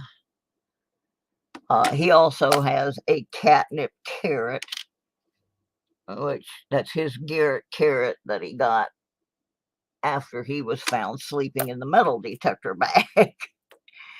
He plays with the carrot, but he likes the banana ones better. So yeah, he annually now gets a catnip banana. So there will no doubt be some video of him opening his gifts, because I don't have much to open. I got something from my sister and something from the lady that comes and helps me with my household stuff because of my illnesses. But that's it. I don't have. My brother, he made a contribution to my moving fund, so that was a nice gift. And I have my cookies that I got from my friends in North Carolina. And I've already opened those. I mean, you just gotta, sometimes, I mean, they're there, you just gotta.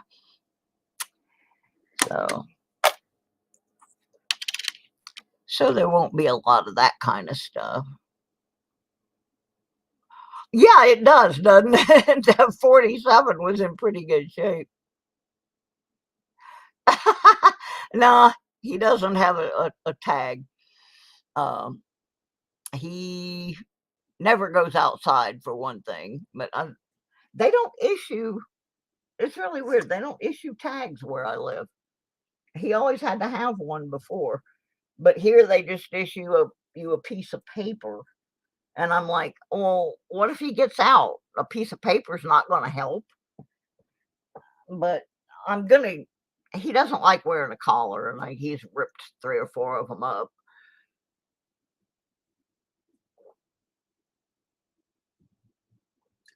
But I'm going to try and get him another one. I saw one that he might not mess with. And I'm going to get him just an identification tag. He's got a microchip. So, but yeah, I thought about that. If he had a metal tag, I could beep him with the real carrot. But, yeah, I don't understand how they do stuff here. This is the strangest place I have ever lived. And it's funny because the people that have lived here their whole lives think it's, they think it's modern and progressive. And this place is like 15 years behind anywhere I've ever lived in my life. What is that? Is that a D? Yeah, I think it's a D. Yeah, these people are they don't understand that this is not how the rest of the world lives. Gosh. Like we have a bus, a little bus that goes around town. I mean, when I say around town, it will not cross the city limit line into the county, even for 1 block. But it starts running. Now, we have a furniture factory here. The shifts are like 7 to 3 and then 4 to 12. Our bus doesn't start running until 8 a.m. So nobody that works at the furniture factory can use it. And the last route around, the last little circle around town starts at 3. So it would get back to my apartment complex at like 3:20. So, and that's Monday through Friday. Saturday it runs like maybe 4 times, except it's not running this week for Christmas. And it doesn't run on Sunday. So it's fundamentally useless. Like you can't, if you've got a 1 o'clock doctor's appointment, you don't want to take that bus because it's always running, doctor's offices are always running a little bit late. And so you won't make that last bus home. You'll be stranded in your doctor's office. You can't use it to go to work. And there's no real set routes. They have like 2 or 3 places that they stop. They stop at this one grocery store and they stop at the Walmart. But other than that, you get on the bus and you just tell them where you want to go. And as the driver, oops, there's a little M3 hair on that one. As the driver chooses, he just randomly drives around like he's following a Crayola marker that some little kid scribbled on a map with. There's no rhyme or reason. I live right behind Walmart, and it can take me 45 minutes to get there. Yeah. It is the worst. And we do not have Uber or Lyft or any kind of taxi. So that's pretty much your transportation, that crazy bus. And these people don't understand that there's a better way to do this. Oh, when I go to the doctor, I mean, we have a hospital, and I've been in it. You don't want to go to the ER unless you know for sure they're going to admit you, because the ER is terrible. The regular hospital part's not too bad, but they don't have any kind of specialist for anything, so you better not get any kind of real sickness, or you're going to be in a medical transport being riding to Roanoke and back. That's one of the reasons I have to move. There's just no medical care for the things I have. It's just a very poorly executed system of running a. This is not a state, by the way. I don't know if y'all know that. Virginia will get very mad at you if you call this the state of Virginia. This is a commonwealth. And boy, they will not let you forget it if you say state of Virginia. Woo! Moisey. Yeah, anyway, I'm not too popular because I don't like this place. And I've been known to discuss some of its pitfalls. And one of the big ones is that the two biggest problems are transportation, and not just in this area. Statewide transportation is not good. Transportation and medical in the Commonwealth of Virginia. Unless you are up by Washington, D.C., where the really rich people live, this is not one of the best places you want to be. In fact, I watched a video on YouTube the other day called The 10 Worst Small Towns in Virginia to Live. There's this guy, I think his name is Nick Johnson, that makes these videos about different states and places that you would or would not want to live in. And I was watching that top 10 worst small Virginia towns to live in. And number 4 on the list was Galax, where I live. And it rhymes with X-Lax for a reason. Oh my goodness. I can't wait to get out of here. Even though I'm having to leave because of medical, I would have left anyway. The medical situation just makes it more important to escape. Like the biggest thing to argue over right now, we have very few businesses here that really employ a lot of people. I think Walmart and the furniture factory are the biggest. Well, right now everybody's arguing over what businesses should move in here. And the last thing we really need is more low dollar, low employee fast food places. We got a ton of them. Half of them can't even sustain themselves because we have too many.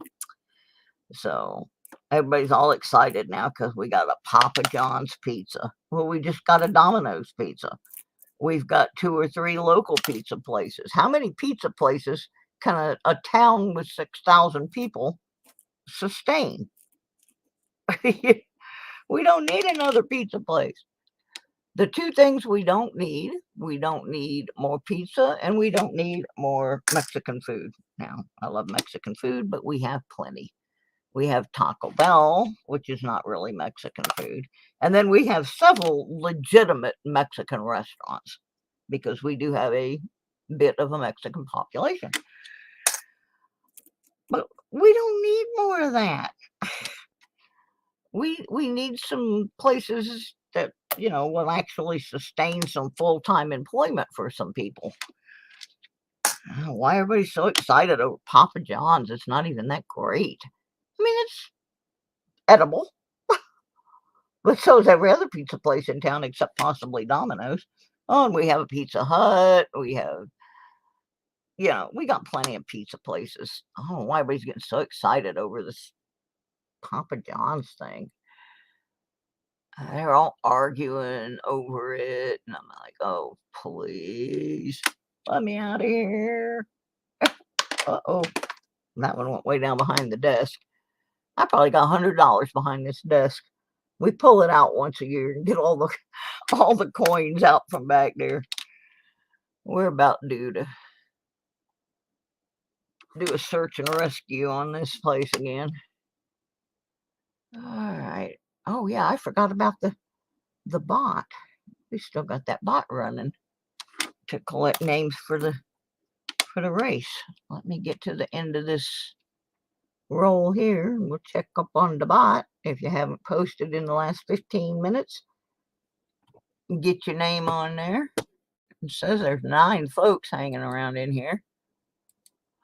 Oh, excuse me. And the bot says there's nobody in here.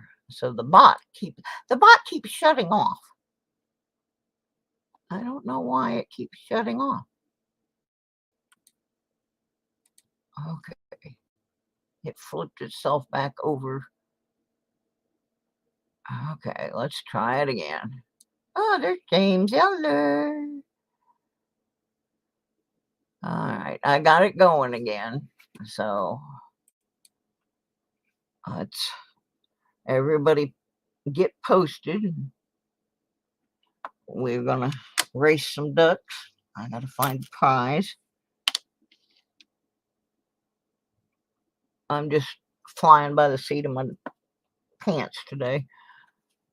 Like I said, I'm gonna do one more roll after this, and then go off for a while, and I'll come back in a little while and finish up these pennies so I can do the box roundup and get this off my desk so we can get ready for tomorrow's beginning of the big giveaway. I think this will be the 3rd annual 12 Days of Christmas giveaway. That's an odd looking thing.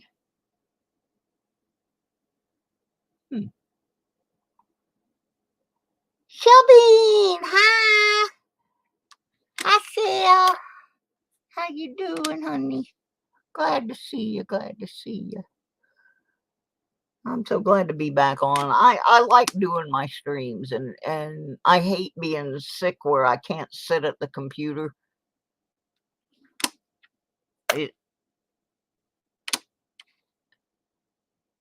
It helps me not focus on the negative when I get on here, you know.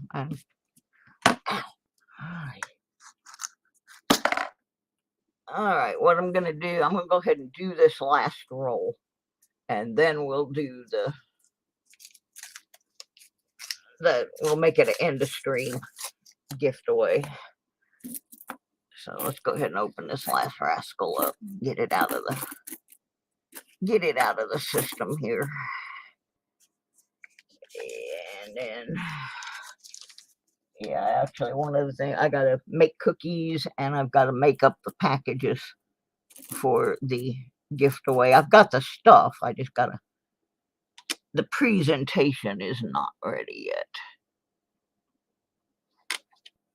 So got things to do. 9:22 for the close AM. Not there. I gotta find a big container. Oh, 62D. To put all these loose pennies in so we can 63D in the copper. Yeah, I gotta find a great big container so we can have the guessing game on how many pennies I gotta roll up. And I'm gonna have to do it in kind of a odd way because I still have to keep my coppers and my 82s separate. So I'll be putting them in plastic bags and then putting them in the big container with all the rest of the loose ones. And then y'all get to guess how many pennies you think are in there. And then I gotta roll them all up. And we'll see who wins. It's probably, I'm not 100% sure what I'm gonna give away, but it's probably gonna be a silver round of some sort. It will be silver. Because that's going to be a hard one to win. And that's going to be one of those closest without going over deals. So I know there's a bunch of pennies. Boxes of pennies. That's why I said I got to find a big clear container. So you can see how many there are and try and guess how long. I have to change that. James, you win all the time. I think I have an envelope down there for you right now, or either that or I just sent you one.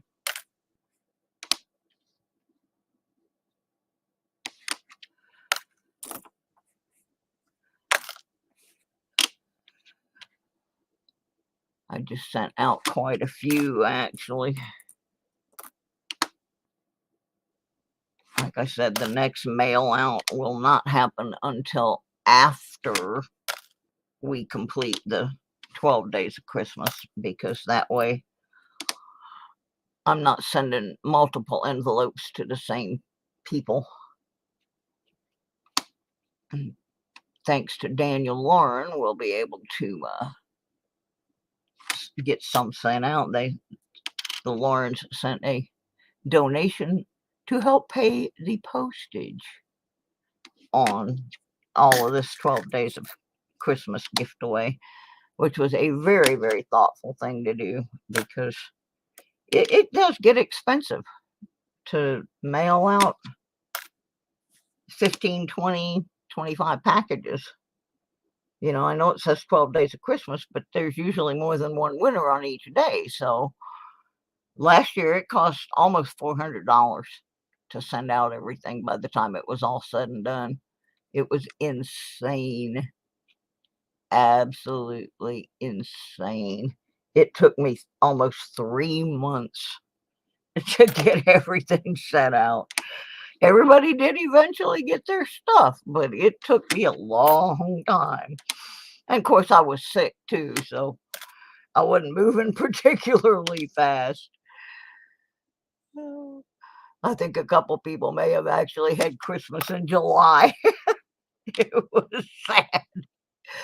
But everybody got their stuff, except Les likes coins over in England. And so now I don't send to England anymore, because we tried twice, 2 or 3 times to send his, and the customs people just kept sending it back. And so every time they would do that, I would lose the postage on that one. So he finally gave his prize away to somebody else. It was awful. I felt so bad. Okay. 94. Nothing there. A few more to go, and then we'll do the end of stream.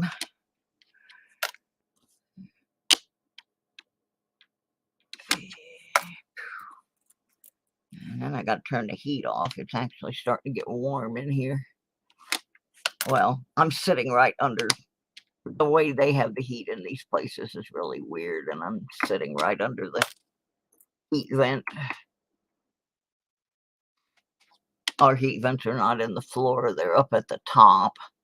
And they have a little thing that goes up and down that's supposed to circulate the heat, but it really doesn't. It's just blowing it at the top of my head.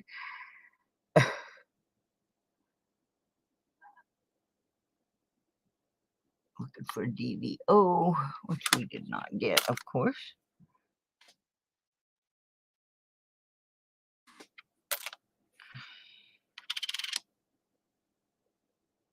Another 82. Yeah, I have a whole thing of 82s I gotta go through. Big, little, yada, yada, yada.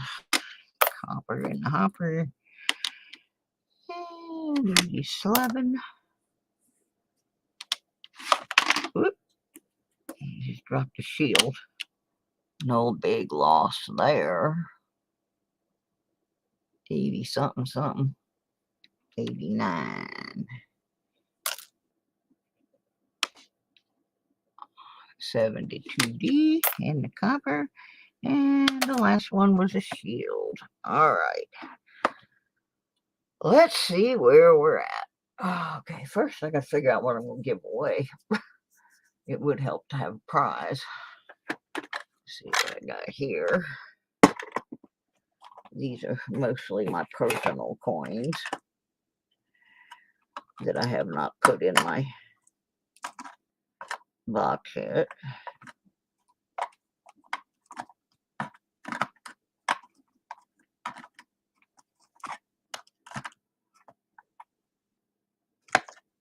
Yeah, a lot of these are car wash finds that I want to keep for a while.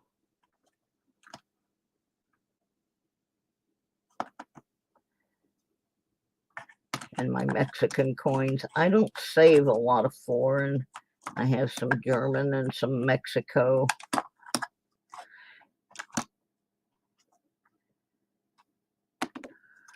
Okay.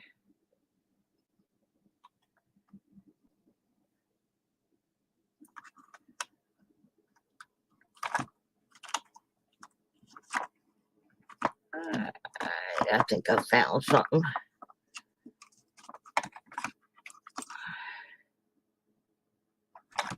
I think I found us something to give away here. But it won't be this. I'm going to show you this, though. This is the coin that caused me to start collecting pennies back when I was a teenager. I worked at Winn-Dixie grocery store, and it was 1967.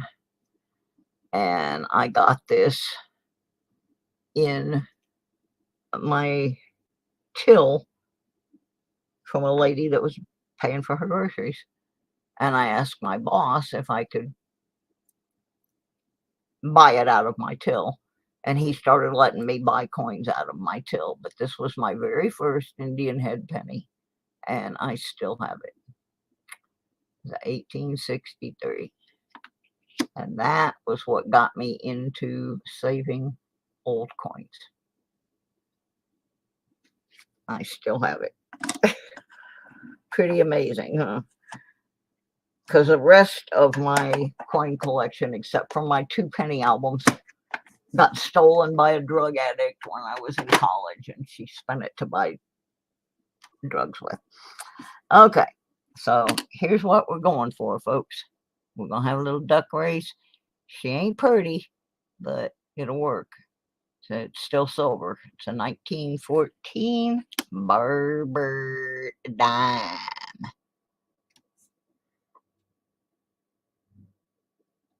So this is what I'm going to be giving away here in just a minute or two. I will read you the list of names. Doggone it, it did it again. What is wrong with this stinking bot? It keeps shutting off. So I'm going to use something different from now on. This thing's not reliable anymore. I'm going to restart the bot completely from scratch. So Maybe there's just something, maybe it doesn't like that I am simulcasting on channels. Well, I have it set up on the main channel because I don't know that I even have anybody watching through the jewelry channel, but we'll find that out before we. All right, I got everybody should be on the list. Now let's start again. Everybody post something in the live stream. Anything.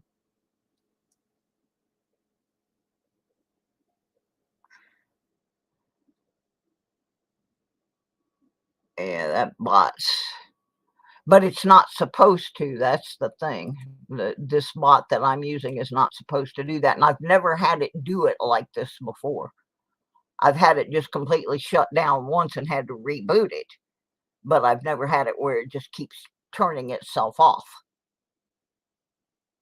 It's turning itself off like every 5 minutes. And it's not supposed to do that. So anyway, we are going for this Barber 1914 Barber dime. Get your name on the list now. It says there's only 6 people, but there may be a couple more over on the other channel. Now it says 7. And there's, okay, I'm going to tell you who's on the list so far. If you do not hear your name, type an X, the letter X, into the stream so I know that I did not get you. I have Kit Coins, Jackalope, Mike Shalise, Mike the Greek, Ross, and the Lucky James Eller. So if you did not hear your name, type an X in the stream so I can add you. So we can do this in the stream thing.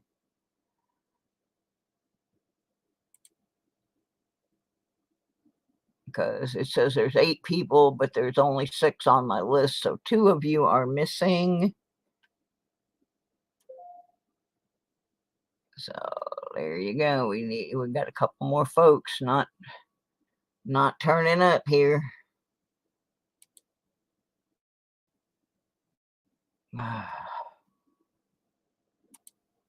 Get the duckies ready to go.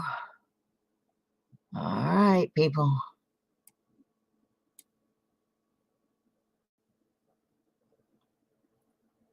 Now it says there's 9 in the stream, but there's only 6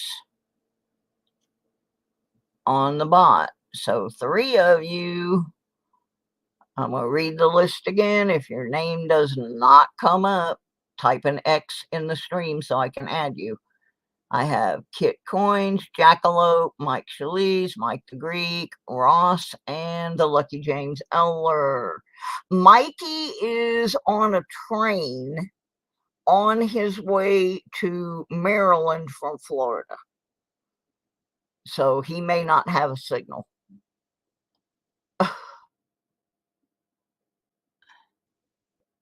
That's where Mikey is.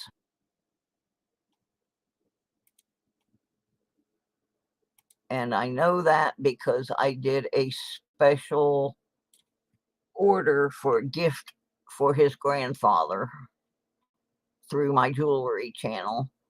And I had to send it to Maryland. So he wanted to make sure it got there. So I didn't send it to him and then him have to carry it up. I just sent it straight up there. Yeah, I bet he has a cheeseburger. Probably so. I would imagine that there is probably cheeseburgers on the train. Yeah, I think they're taking the auto train. So I think that's what he told me. He likes it. Hey, Mikey.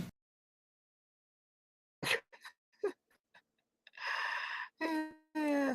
There you go. It's the Mikey. It still only says 6 people. And there's 9 in the stream, so 3 of you are not going to have a chance to win that Barbara dime unless you type an X in here real quick and I can put your name on the list. Wonder why Mike the Greek isn't showing up on the list. Yeah, okay, he's on there. All right. 3 people are just going to be SOL because I ain't waiting all day. Let me get these rascals that I got and get them over here in the ducking box.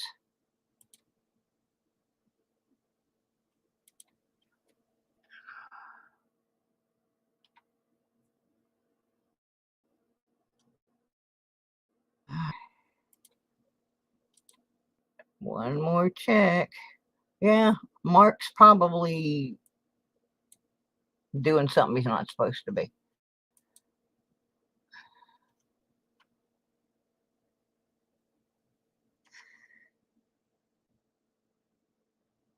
Yeah, really, that's a good solid name there.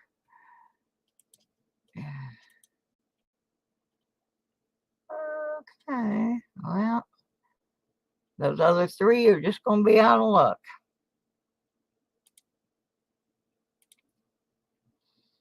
Now watch, as soon as I get this duck race set up, they'll show up.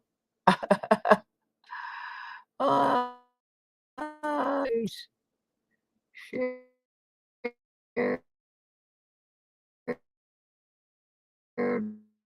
the duck.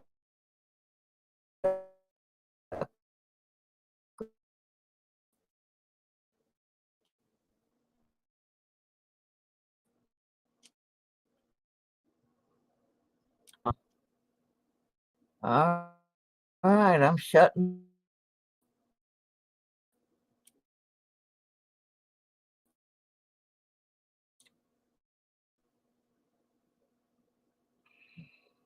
So they're going to be out of luck.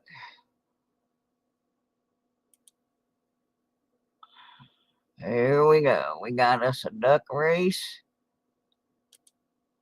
I only got the 6 of you in there. The rest of them didn't answer. Yep. Well, they're out of luck now. The gates are closed. Oh, it only set for 10 seconds. I got to go back. There. Now, let's do that again. Let's shuffle them. Shuffle them again. And shuffle them a 3rd time. All right, everybody ready? I'm going to swim to win. Going to swim them to win them.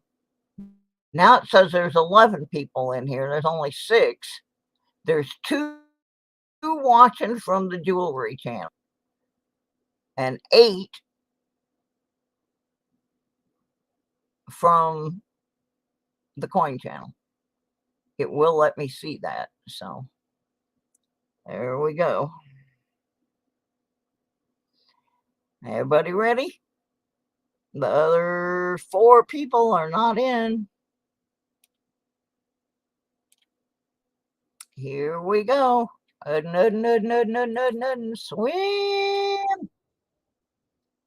Here they go.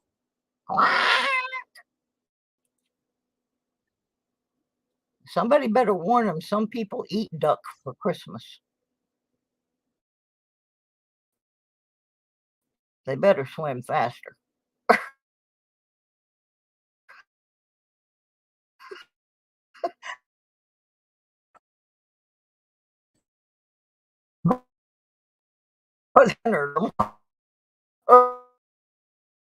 Oh, poo.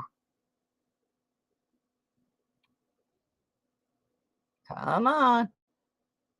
Somebody's going to be dinner tomorrow if they don't pick up the pace a little bit. We're swimming for this dime. Swimming for the dime.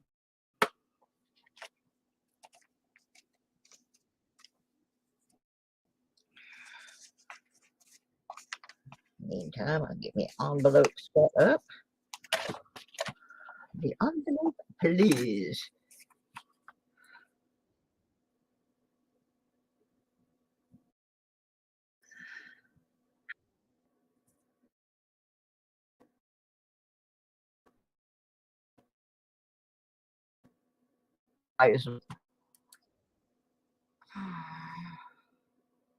Right now, we got Kit Coins and Jackalope. Ross is chasing them down. James Eller's kind of going backwards. Here comes Shalise up on the outside. Mike the Greek going backwards. Wrong way, Mike. Wrong way. Oh, yeah, there you go. Come on now. Hurry up. Hurry up. Yeehaw. Go, Ducks. Mighty Ducks.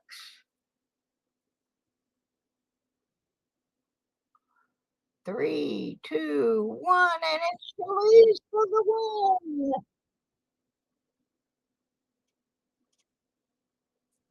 Mike Shalise just picked up a 1914 Barber dime.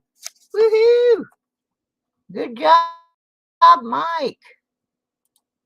Quackadoodle Ducks. We got it.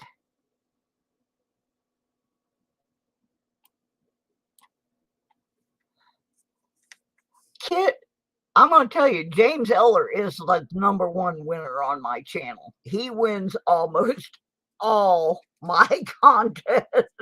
He wins a lot. I always have an envelope for James Eller. That is no lie. He wins more than anybody.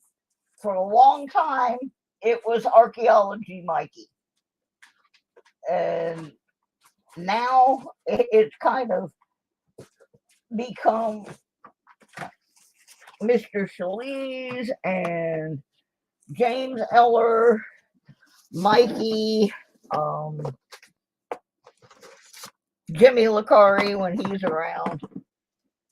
Those seem to be the big winners. Okay, I do have a few envelopes in here that I got to mail out. There's Mike Shalise one, there's Ross, there's Cynthia, and then there's a couple down here. Silver Slinky's got an envelope here. I got about 5 or 6. Got one for my friend in Germany. I don't usually send to Germany, but that's a special thing. And there's a Lucky James Eller one here right now that has 2 or 3 pouches in it. So he's got a stash built up already down in here. He won't go without any for his son, that's for sure. All right. Woohoo! Hi, SkyQuest. Oh, he needed that one. Well, I may have another. I'll have to take a look. I don't even know what's in his pouch down there. He's got a bunch of coins down there. So, yeah, we're just getting ready to wrap this up. And then I'll be back on later this evening with the rest of the penny box. And by then, hopefully, I will have found a container big enough to put all these pennies in so we can guess how many I have to take back to the bank. Send that to Lucky James for his son. Well, Mike, that's so nice of you. That's very sweet. Let me find it. There it is. All right. Because I will make a note on there. Give to James Eller for Jimmy. And I'm going to get in trouble because I put it on there as a Jimmy. J-I-M-I, like Jimi Hendrix. So if Mr. Eller yells at me, I won't send him no more coins.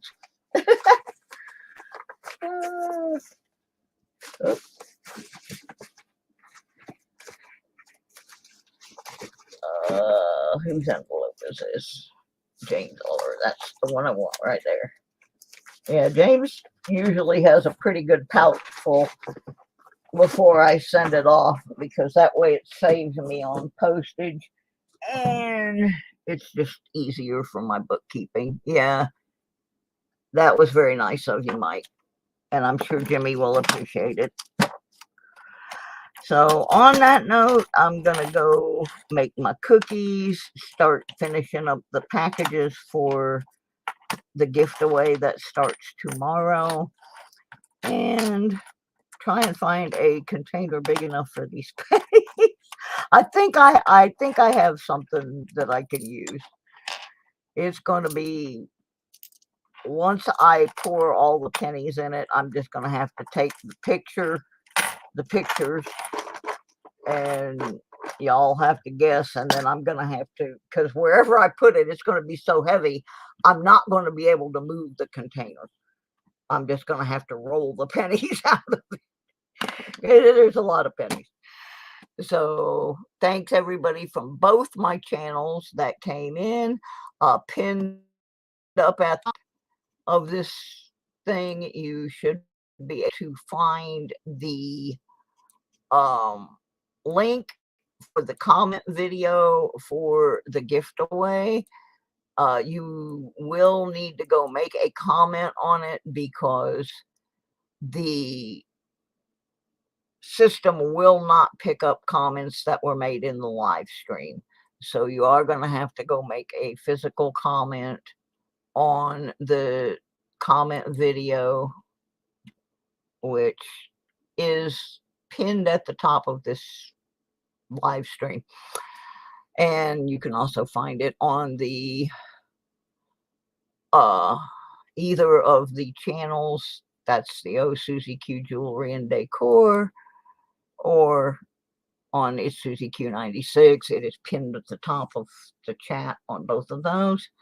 So get in there. You're going to need to be in there if you want to win these prizes that start giving away tomorrow. And on that note, I'm going to go. Everybody go finish up all your last minute Christmas shopping that you didn't do. Like you really want to go out in -7 degrees. If you didn't get it done, I'm afraid you're out of luck unless you buy somebody an Amazon gift certificate and print it out real quick. All right, folks. We'll see y'all later. Love y'all. Happy holidays if I don't. Bye.